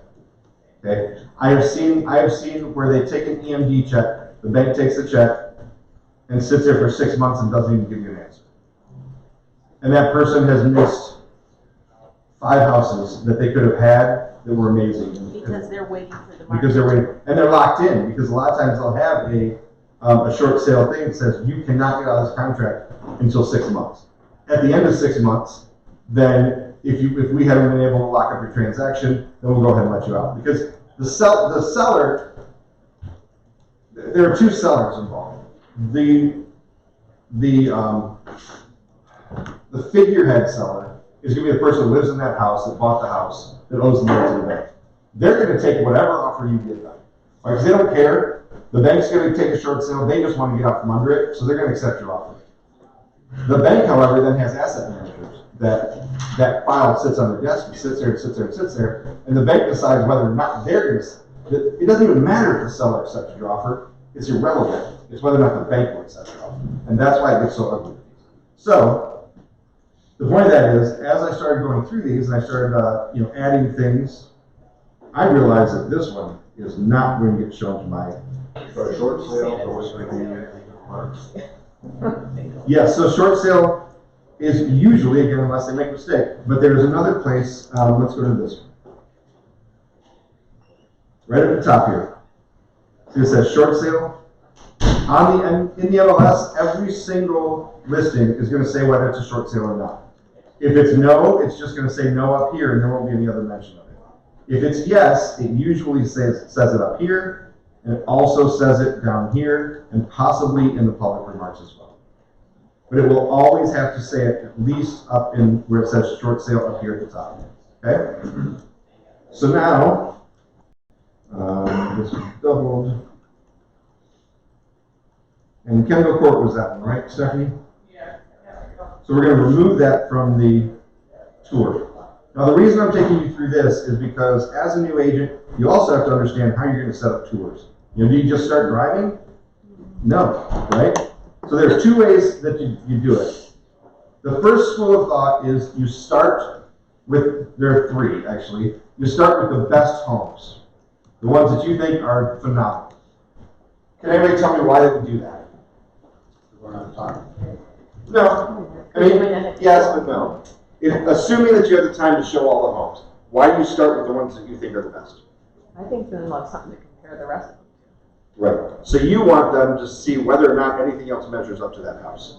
So emotionally, you want them to get charged up over a home that you're hoping fits their criteria and that they're going to love. Then as they go down, they see the homes are diminishing in value, perceived value, diminishing in quality. And then they're already in the mindset of, that's a great home. I've seen other homes and they're not that good. Now that home has even more value to them. So you don't necessarily have to have that conversation of, it's okay to buy the one that you like, because they've already seen other homes that day and they see the range and the difference, right? The second way is the opposite.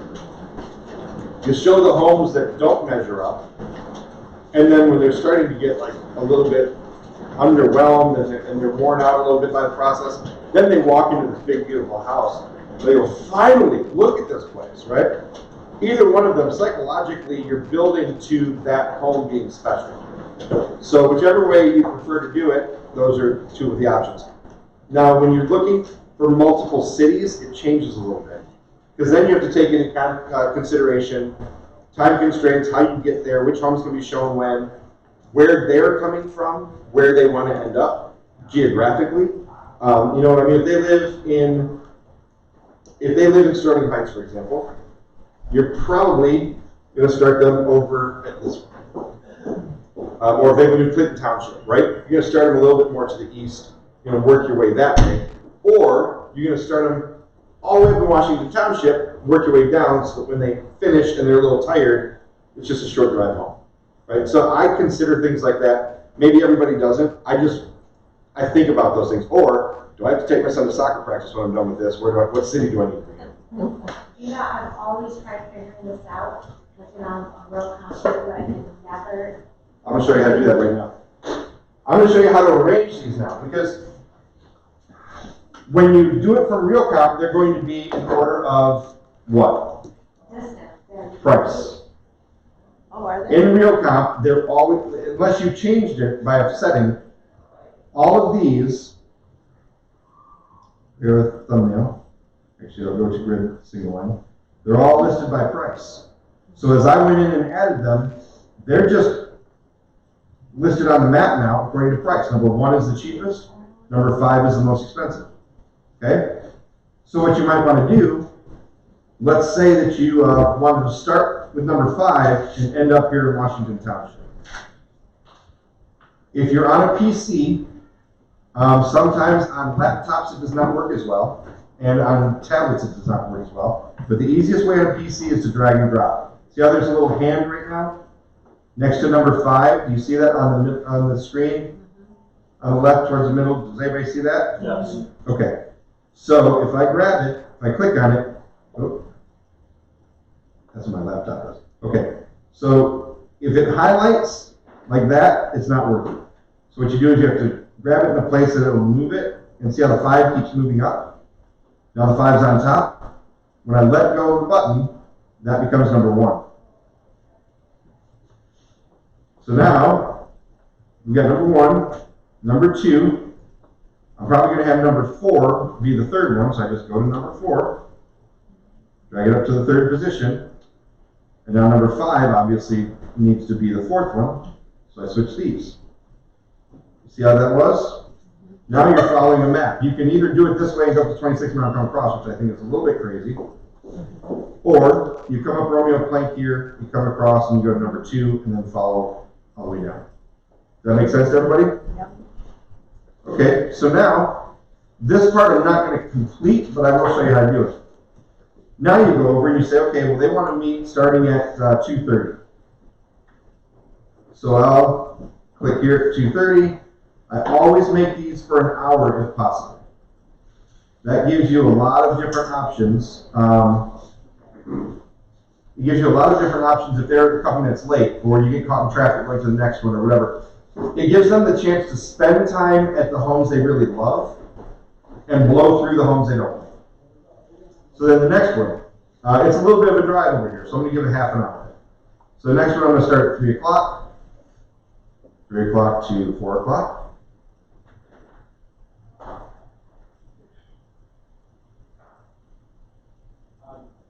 And the next one's going to be a little closer, but I'll probably still give a little bit of time. I can say 3:15. Are these a little arbitrary? Yeah. The next two are really close to each other, so I'm still only going to go 15 minutes in between.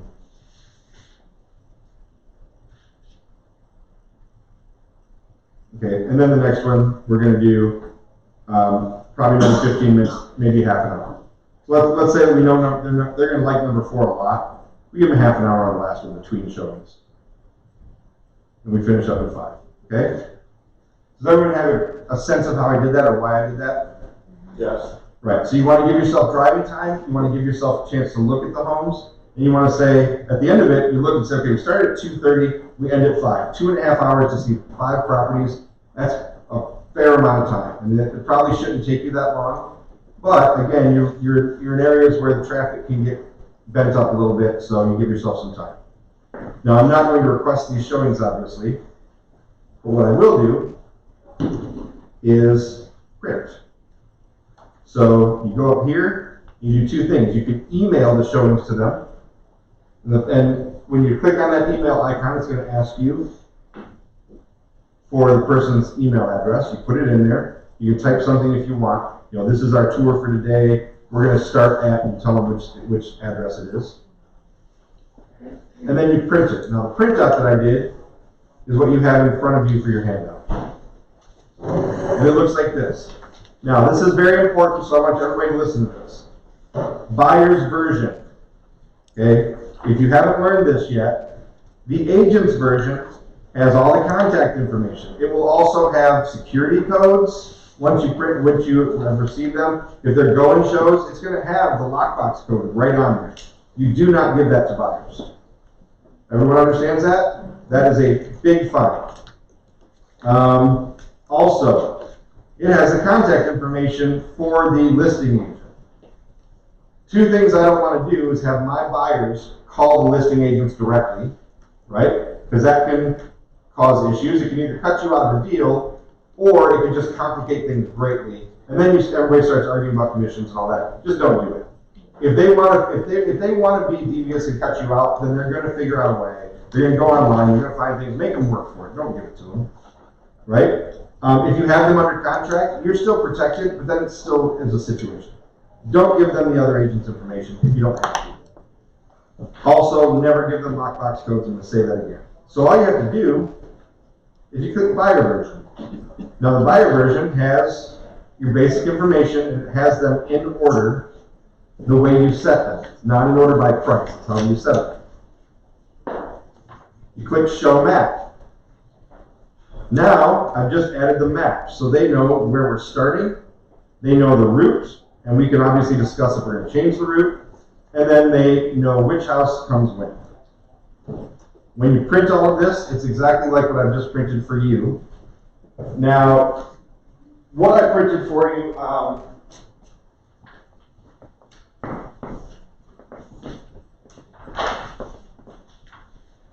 take the time, upload your own picture, right? Look like a professional. You don't want it to look like one of those shadow boxes.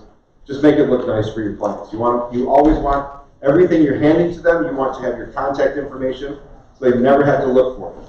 You want them to have your business cards, you want them to have it on the sheets, you want them to have it on the flyers, you give them everything you can. As you look through, it's got the homes in order. In this case, I had 6 houses that I picked randomly. And it's got the map that you're going to take. So you talk to them. If you're not driving them, you tell them each time. Now we're going to go to so-and-so.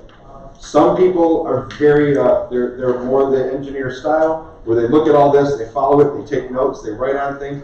Some people, you hand them this, and they go like that. Like, I swear to you, I've had people, I give them all the information in the world, and every time we walk into a new house, they go, how much is this one? You literally have a piece of paper in your hand that tells you that. They do it at open houses too. They're holding the paper in Yeah. their hand. So you'll notice, after the map, I also print up the MLS. What I do is it's the summary. When you go on the MLS, there are different ways to print, and I'll show you that. But you're going to print the summary so that they have the tax information, very important. They've got the size, they've got the year it was built, they've got bedrooms and bathrooms. They also have the public remarks. So the public remarks are going to just give them little blurbs about the house. You don't want them to have agent remarks. Agent remarks might be something specific to you. It might be talking about your commission, right? So that agent might be giving you a $2,000 bonus if this person signs. That's awesome, and I'm glad you make that extra money. You never want the buyer to think that the reason you support them buying this house is because you just want to make extra money, right? You want them to understand that you want them to buy the house because it's the right house for them. There's no reason you shouldn't make a bonus, but don't make it an issue. And if you print out the buyer's remarks instead of the agent's remarks, it never will be, okay? So the way you do this is very simple.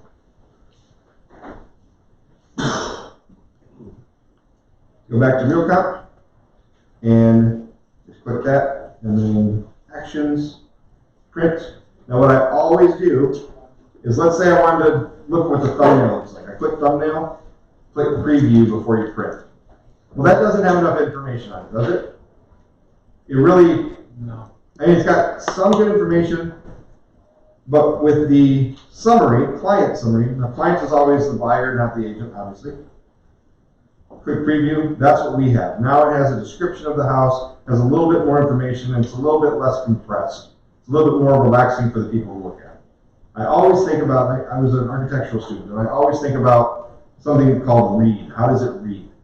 And you want it to read to that client as something that they understand and that they are comfortable with. If it looks intimidating to them, it makes the process harder for them. There are a whole lot of other options you can pick here. You always want to pick the one that fits the best within your needs. Now, go back to the presentation. So everyone understand all of that? I have a question. Yes, please. So you've got a 5 or 6 showings you go to. Buyer goes to a house and they're like, we got a big high tension line right in the backyard, and like, do we want to see this one? You schedule. They say they do or don't? They don't want to see it. Okay. They want to go in. So the showing time.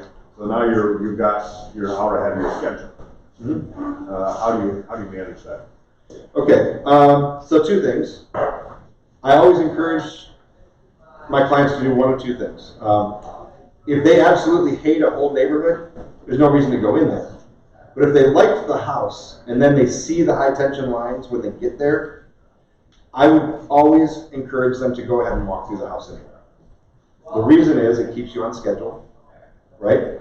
It also gives them an opportunity to look at the architecture in the house, gives them an opportunity to see what homes are like in that neighborhood for that price, and it gets them understanding a little bit more about the market. It's about educating them in what it is they're searching for and how that fits within what they need.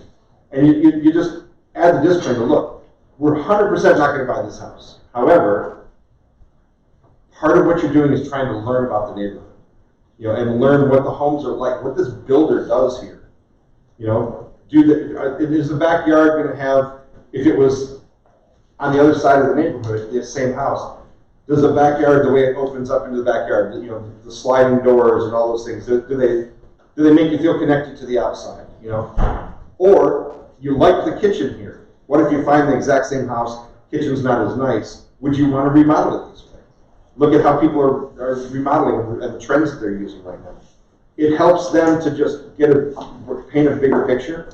Now, if ultimately they say, I don't care, I don't want to go through this house, if you're way ahead of schedule, you might want to go on the app and start resubmitting your showings a little bit further ahead. You can also say, let's get a cup of coffee real quick, talk about what we've already seen, right? And you take a couple of minutes, you sit down somewhere, everybody, does what they're going to do. You talk, hey, did you like any of these other ones? What did you like? It's always important to review what you've already seen, especially if you're seeing 5 or 6 or 7 houses in a day. We see it all the time, so we just boom, boom, boom, boom, boom, right? For them, it can be intimidating, it can be overwhelming, it can be stressful. So sometimes it's nice to have a break and you just take advantage of it. Does that make sense? Sometimes too, Brad, there's one that's a go and show. Right. And you can just say, sure. okay, you have a little bit of time, let's just go to that one first, because you're not putting anyone out. If you know it's vacant, you can go anytime, maybe you just switch it that way too. That's a great idea. How much advance time do you have to give sellers? As much as they want. I don't know what to tell you besides It's that. written in there, showing time how much they require. Some of them, they'll switch it on a dime, and some of them, it'll be, I've seen them 48 hours, and they won't bend. I've seen it. So it's really on a case by case. Generally speaking, you want to give them an hour or two, like it's kind of just common courtesy. But if you don't have that, you just try it. I never, if it says suggested, X amount of time, I always go ahead and request the showing anyways. Because you don't know, maybe they're at work. I'm like, yeah, go ahead. Right? So just take the chance, take the flyer. But if they say no, you can't be mad at them. It is what it is. And Luke? It also works in the reverse too, especially when I'm showing you houses for the very first time. Mm-hmm. Usually 15 minutes is a fairly decent amount of time to show a house, right? Right. Well, all of a sudden you got one person that's there for half hour, 40 minutes. Like, oh boy. Yeah. But So- after that first time, now you get a general idea on what that particular Right. buyer is going to spend time. So then you can spread out your future showings a little bit more. You have to adjust it to the buyers. Yeah. Another thing that I do is I'll suggest to them, if they absolutely know that they hate the house the minute we walk in, we take as much or as little time as they want. Right? So you want to just run through the house and run out, I'm okay with that. If you open the door and it smells really bad, we can leave. Don't ever feel like you owe me something because I brought you out here to show you this house. I'm here to get you into the right house, not every house. Also, if too- you Go ahead. have vacant homes on your list of showing, you can always jump to those. I've done that lots of times. Right, and where, that's what Kyle was saying. you know, Absolutely. yeah. Also too, when you're having your buyer consultation, you could add that into your presentation and kind of inform them up front that typically it takes us about 10 to 15 minutes to go through a home. And if we're going to look at several homes in one particular time frame, let's try to keep it at that. And if we need to revisit another house, then we can reschedule. That way they're already prepared to only be there for a certain length of time instead of me getting. And it's okay when you're going through there to remind them also that, did you still want to see the other houses? Oh yeah, absolutely. But we do have to respect their time schedule a little bit, the sellers. So we probably need to make sure that we get to those houses at a time limit, right? You don't want to push them, but you also have to say, there are sellers involved here, and they're giving you the opportunity to get in their house. We have to get there before they say you can't come in anymore, right? So yeah, you can reschedule, or you just let them know. Let's get in there. Also encourage your buyers to drive around neighborhoods. If they see houses that they like and they want to see sort of what the neighborhoods are like, tell them, go around. I don't have to be with you to drive the neighborhood to see if you like that particular subdivision. Go look at it. And the ones that you like the best, let's go visit them. Let's go get into the houses. But and you want to turn it in a way that it gives them the chance. A lot of people just like to look on Zillow all the time. Zillow, it's the devil. But if you give them something else to do that helps them to get where they want to be, that helps them satisfy that urge of of looking and shopping, that driving around the neighborhoods thing can be that thing for them. You know, and it takes the idle hands part out of it and allows them to be active in their own search. But you don't want them to feel like that's their job and they have to do that and you're just here to write a contract, right? You want to make sure there's still a connection, but offer them the opportunity to be involved and to help be their own filter in some ways.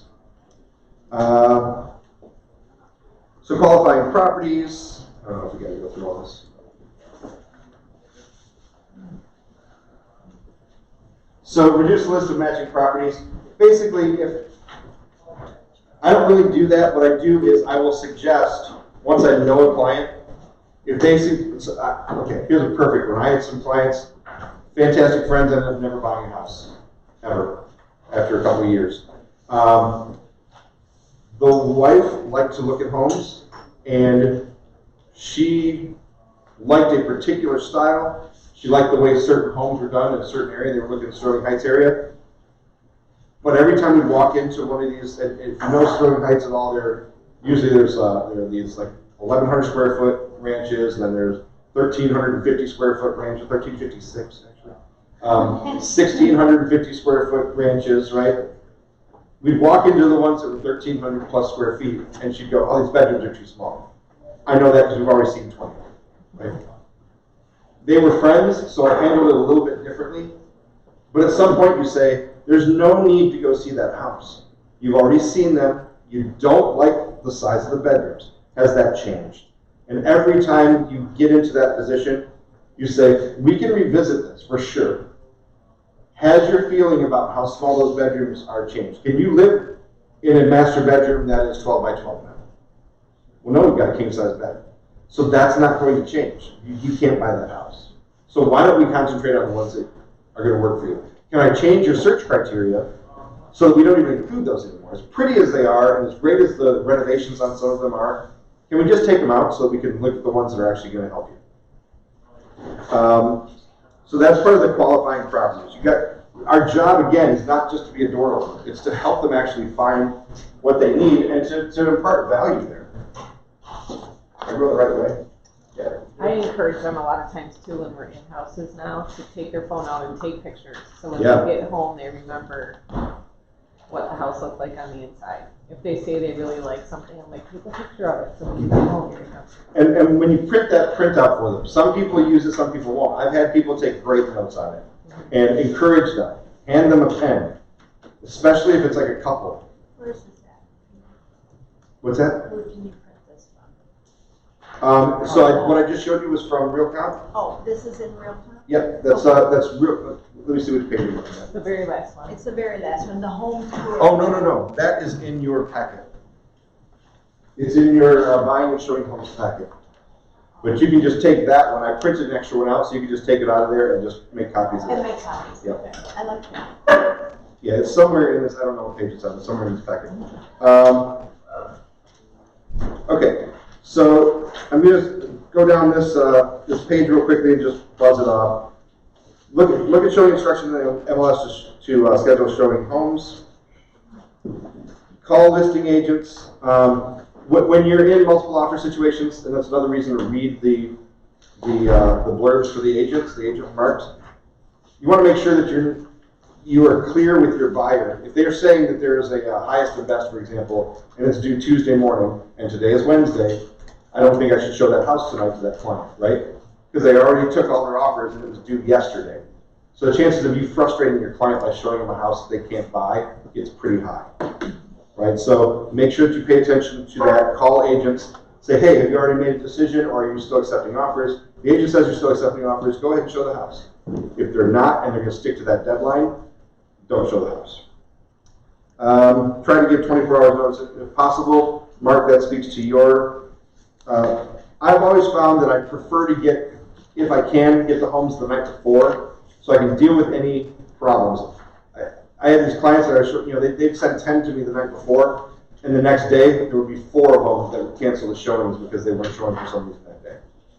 It's easier to adjust to all of that if you have a little bit of time.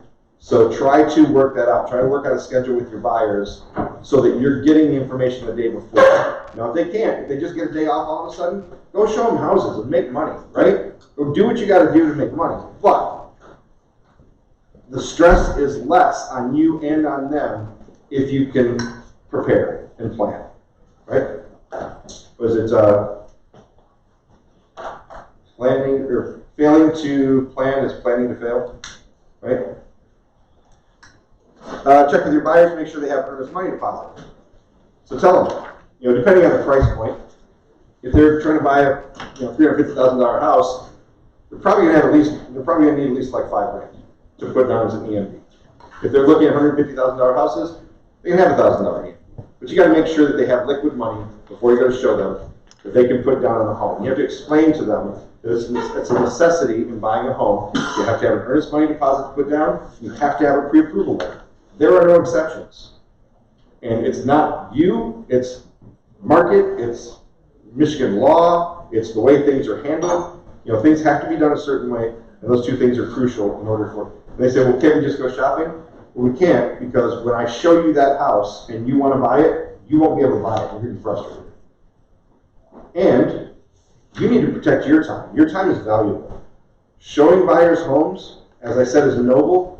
It's also noble to show homes to people that can actually buy them. Right? Work with people that can do business with you. Preview homes. You can either do that online, or you can. If you see a lot of homes and you start doing the previews yourself, you just start to learn what's out there. Educate yourself on the homes and demographics. Be very careful about that. I don't like that word demographic because you start to get into a lot of legal issues and fair housing issues there. You just have to be careful about how you speak about homes to the clients. I'm not a lawyer, I'm not going to get into all that, but just realize that and just do everything on the up and up. Determine which route to take, which we just did on that little example I showed you. Arrange a meeting with buyers at your office or in front of the first home. I always do in front of the first home. And I also explain to them that when it comes time to do offers, we can meet at my office. We can go sit down and have a cup of coffee or some lunch, and we can go over paperwork then, or I can do everything electronically. And I tell them, I'm happy with any of those, because different people want to do it different ways. The engineers, they usually want to sit down and go over the contracts, right? But a lot of first-time home buyer, not to be insulting, but the millennial style do a lot of things on their phones. They're happy that they can sign a contract in 15 seconds. And they trust that it's boilerplate and that you're just going to write it and they just have to sign it and everything's going to work, right? So it depends on the client as to how you pursue that once they've decided they like a home. You want to print out the sheets for them, place them in order, which we've all done. And also, as you're going through showings, keep referring back to their must-haves. The book says something about having 5 must-haves. Must have 4 bedrooms, must have a pool, must have a basement, must have a 3-car garage, I actually had a client that said he stopped working with me because I sent him properties that had a basement. He said, I hate basements. I never would want a basement in the house, and all these properties have basements, and I'm just going to go find somebody else. I didn't ask the right questions, right? I probably would have sent him anyways, to tell you the truth. But the thing is that you just need to keep reviewing with them what's important to them. What are their characteristics of a must-have home? And those wants and needs, sometimes they wane, and sometimes they vacillate back and forth between what's important and what's emotional. And you have to understand that it's a big deal for them, and you have to be flexible and work with them on that. Okay? Here's a big one. What else are you looking for when you go through a home with a buyer? So you're obviously looking for that buyer to see what they like about the house. There's something else that you should be doing as a professional as well. It's really fairly simple. I'm making the question too hard. Anybody have an idea? Just yell it out. I'm looking at red flags. Okay, red flags. Structural issues, cracks in the basements. Okay, so all those things are true, but why? But why? Because those are very expensive items to replace. They can be deal breakers for them. You can also be previewing the house for another buyer that you might have, right? So if you're showing a homeowner that has a family and they have a bad roof and that's not going to be the house for them, your investor might be the perfect house for them, right? So you're always looking at that home as a professional to, if not my buyer, who else might I know that wants this house? Okay? As a listing agent, obviously you're doing that all the time, trying to find all these. But as a buyer's agent, you can also be doubling up on properties as well and trying to figure out who's the best fit for that. Because if this guy's going to spend $300 and this guy's going to spend $300, do you really care which house they spent the $300 on? No. But you're trying to find both of them the right house for $300. So do that. Okay. The wish list I printed up for you. Touring the home. Another thing that's great is when you have that printout for them, have them do like little nicknames like they do on Property Brothers and all these other, what do they have here? The Great View House, the Lake House, the Creek House, the Fountain House, the Smelly Cat House, right? So all these things, whether good or bad, it's gonna help them quickly remember, oh yeah, that was the one that smelled really bad. Oh, that was the one that had the gold shag carpet. Oh, that was the one with the amazing marble backsplash, right? Those snapshots are how people remember homes as they view them. Eventually, those homes start to meld together. You see enough 1,700 square foot colonials in Sterling Heights, they all start to look alike.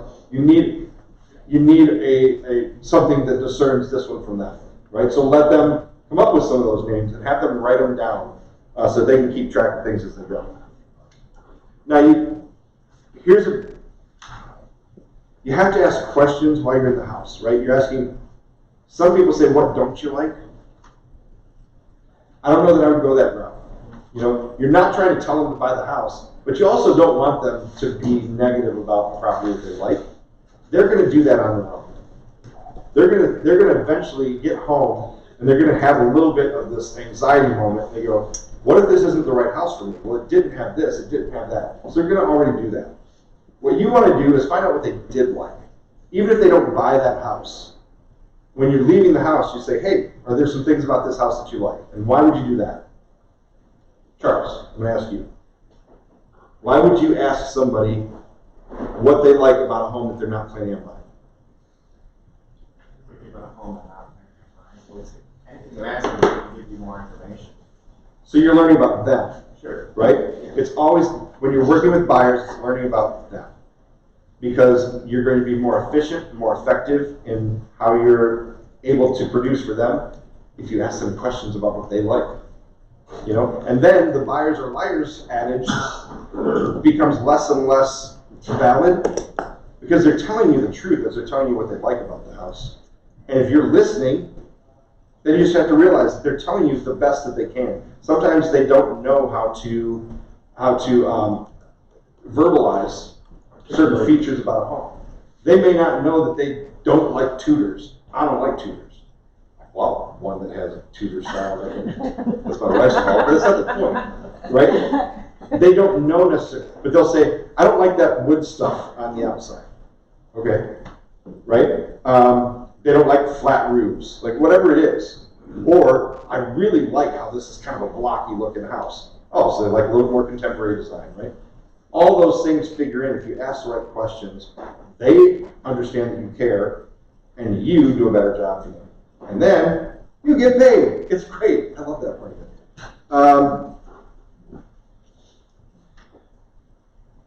Also, you want to talk about not necessarily just features, you want to talk about benefits. So, a feature of a home might be that it has new windows, right? What are the benefits of having new windows? Lower gas bills, less opportunity for water to leak in, a prettier view because it doesn't have broken seals, right? And fog in between the window panes. Less expense for them going in. Yeah, absolutely. So maintenance expenses are less. So you don't just point out, hey, it's got new windows. And you don't do it every house. Once you talk to them about it, you've gotten to that point. But if you come into a house and say, oh, this one has new windows too. That's great for your bills, a lot less maintenance, You want to tell them why that feature is a benefit, not just that it has these features. Does that make sense to everybody? There's a difference there? Okay.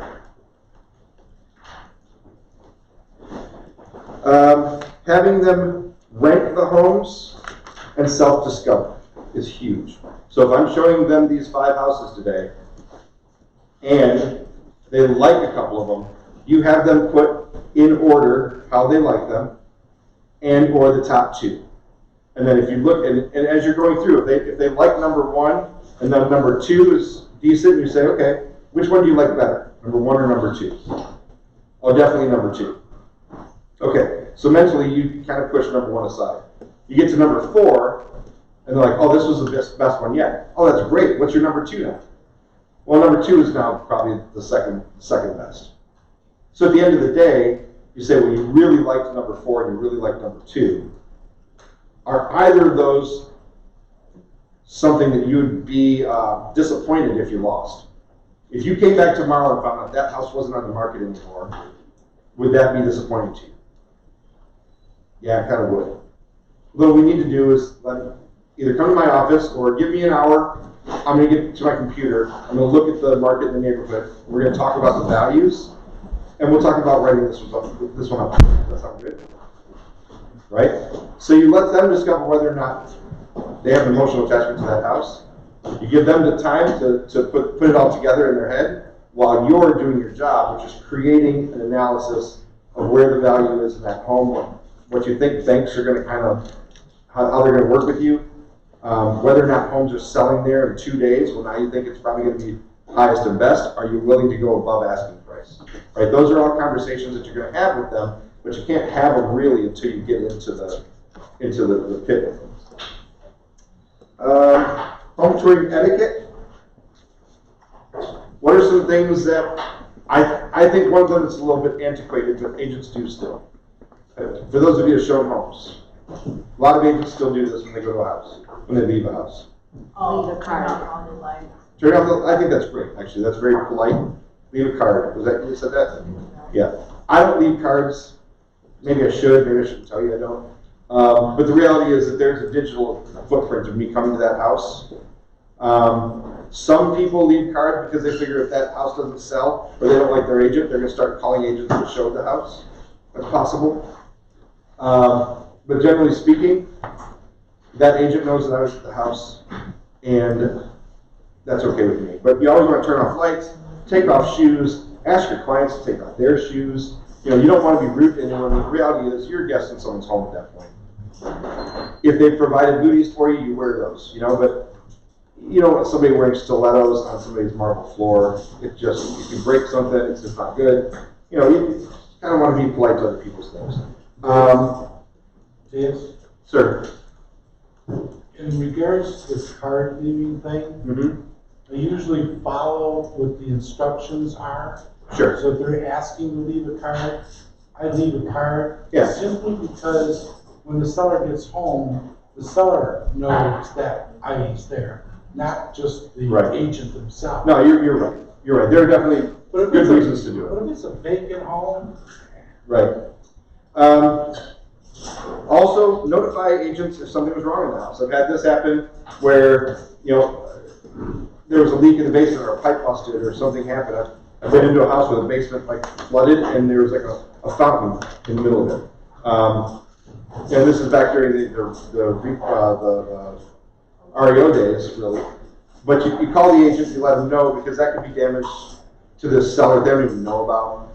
It's just a polite thing to do, right? Help them to protect their property.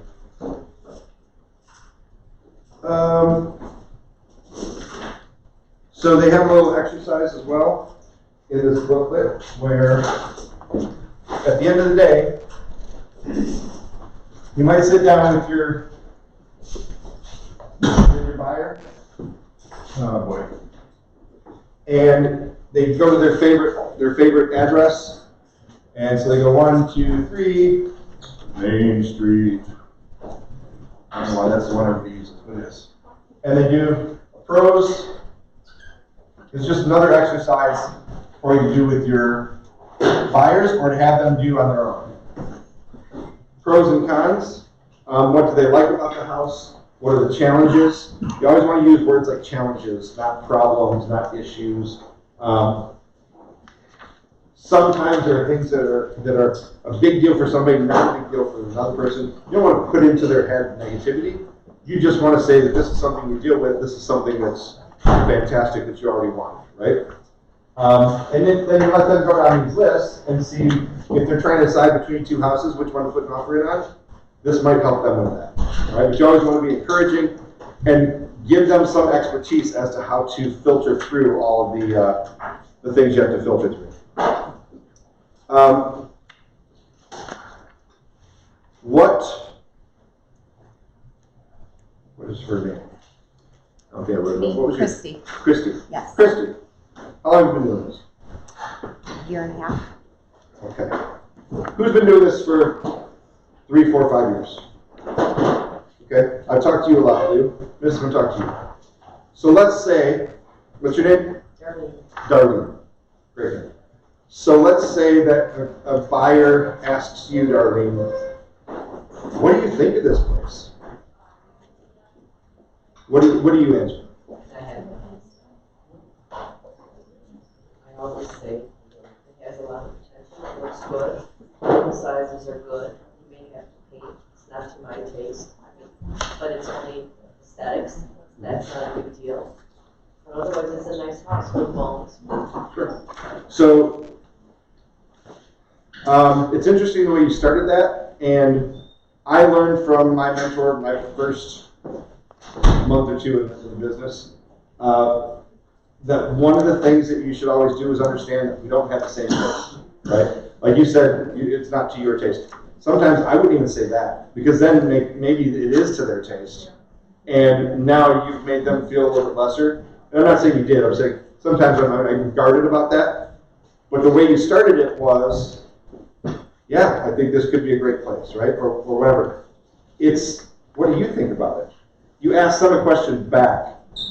When they ask you what you think of the house, you need to understand what they think of the house before you answer that. Because you're not buying the house, you're not living in the house. It may seem like it checks off their checklist, but what you really want them to do is discover for themselves whether they like the house, right? So that's always the first thing out of my mind is, out of my mouth, God bless you, is what do you think about this house? And as they start to tell you, oh yeah, absolutely, absolutely. Did you see, and if they say, I like the size of the bathrooms. Did you see the tile in that shower, right? Then you start bringing things in to say, oh yeah, I did see that. It was really nice, and let them process what they think about the house more than what you think about it. It's very important to a lot of people. Body language, you always want to have positive body language with people. Don't be slovenly, and don't be low energy. You don't have to be this person that's bouncing off the walls and is an infomercial person, whatever. But you do want the people to feel like you care, right? You always want your buyers to feel like you give a crap, and that you're there for them, that you're not just there because it's another day of trudging through.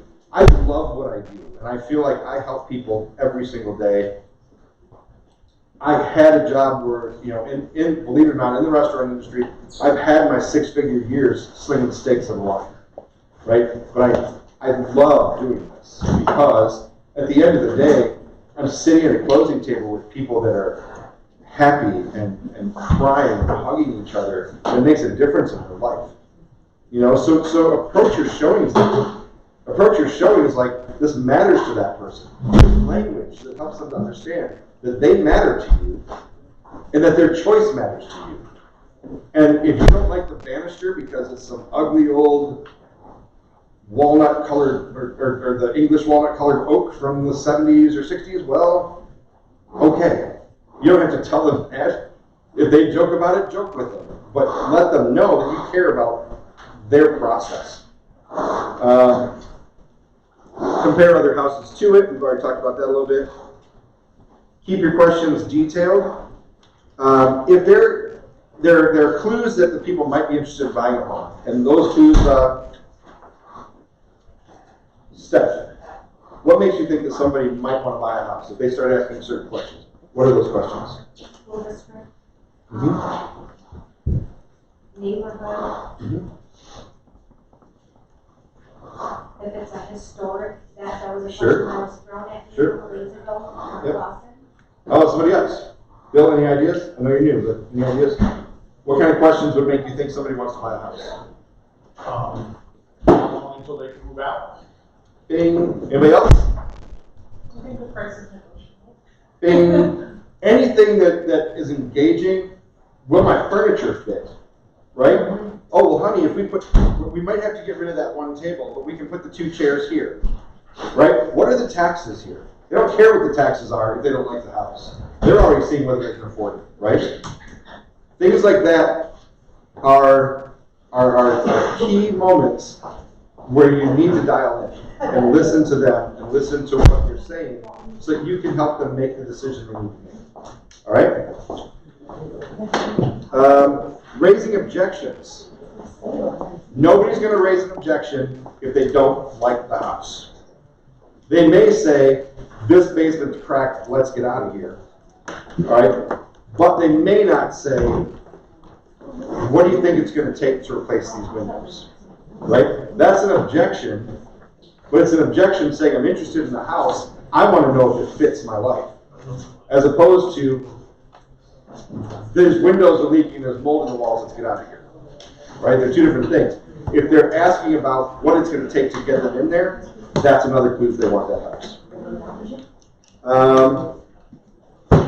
Always come back, especially in this market when there are multiple offers. We like this house, we want to see more. How do we answer that? You like this house because a lot of other people are going to like it too. Right? That means there are probably going to be multiple offers. You can certainly see more houses, but would it be upsetting to you? Would you be disappointed if this house was sold tomorrow? If that's the case, then you should consider putting an offer in today, and we can always go look at another house tomorrow. But you need to find out, you need to get your foot in the door before you do that, right? And get people salivating a little bit and into putting in the offers. And remind me to take that due diligence period, so they're not, a lot of people want to rush that day. Right. It even makes a point about pulling the trigger. You know, you have to help people to not be afraid to pull the trigger. You miss 100% of the shots if you don't take them, right? You're not going to get the house if you don't eventually pull the trigger. Sometimes they have to lose on houses, on homes, on opportunities before they realize that they should have pulled the trigger. And you cannot do that for them. There are people that have to fail at that before they realize what they missed, and they have to come back to it within themselves and say, I'm not going to do that again. You can remind them. You can say, remember, we lost that one that you really liked. Is this a similar situation? And just keep them back to their own motivation. Okay?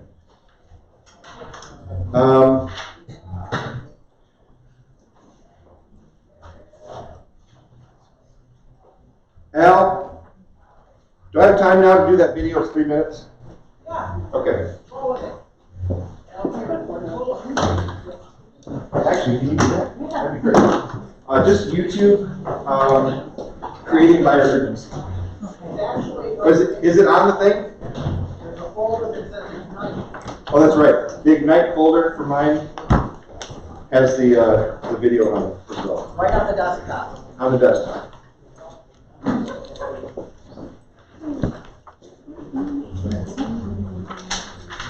Perfect. Is this the one? Yep, that's it. Okay, so everybody listen to this. It's about helping through that trigger pulling. Hi, my name is Sean Keeley, and today I'm going to teach you how to create buyer urgency through the showing process. And the first step is setting expectations.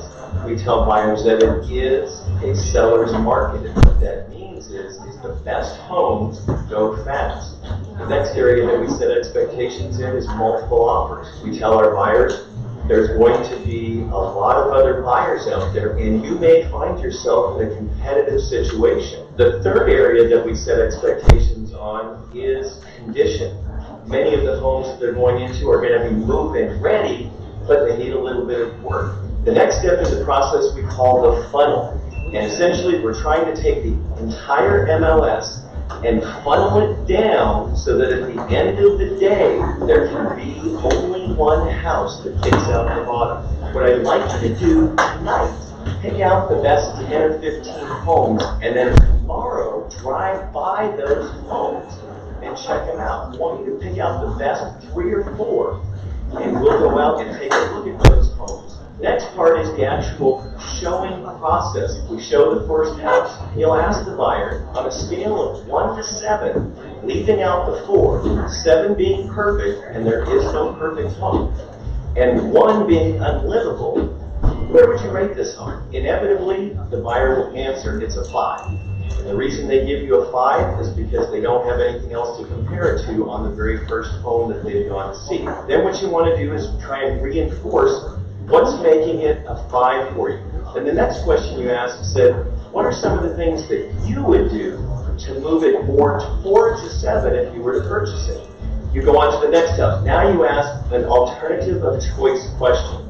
Pretend you had to buy one of these 2 houses today. Which one would it be? The last one we saw or this one? They liked the first one better. Perfect. Go to the third house. The third house, you do the same thing. You say, all right, Gary, pretend there's only 2 homes on the market and you have to buy one today. Which one is it? The first one we saw or this one? And they say, this one. And you repeat that process over and over until you get to the last house. At the end of the day, you say, well, it looks like 123 Main Street was your favorite house. So right there from the house, we call the listing agent, find out if the home is still available. Let's go back to the office and get this property written up before somebody else gets it.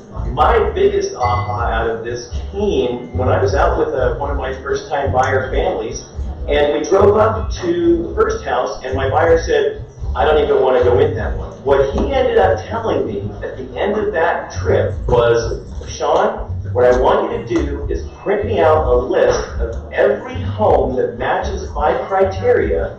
I'm going to drive by those homes, and I'll tell you which ones I want to see. Aha!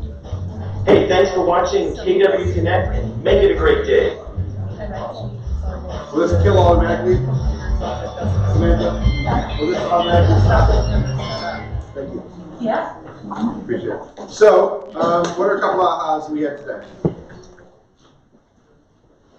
Practical things like what to do and what to say. Okay. So,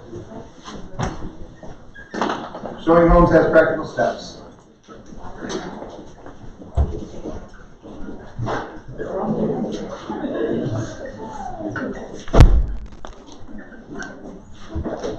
What else?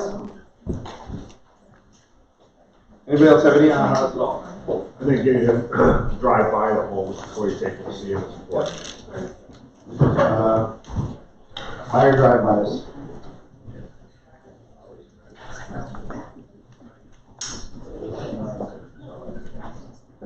I like how you asked him if he moves his house tomorrow, it's out of the market. Yes.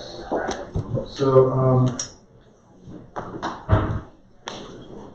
ask if they'd be disappointed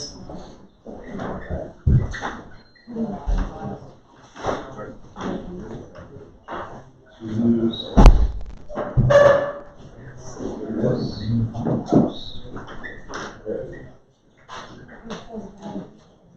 Anything else? All right, so ultimately we want to concentrate on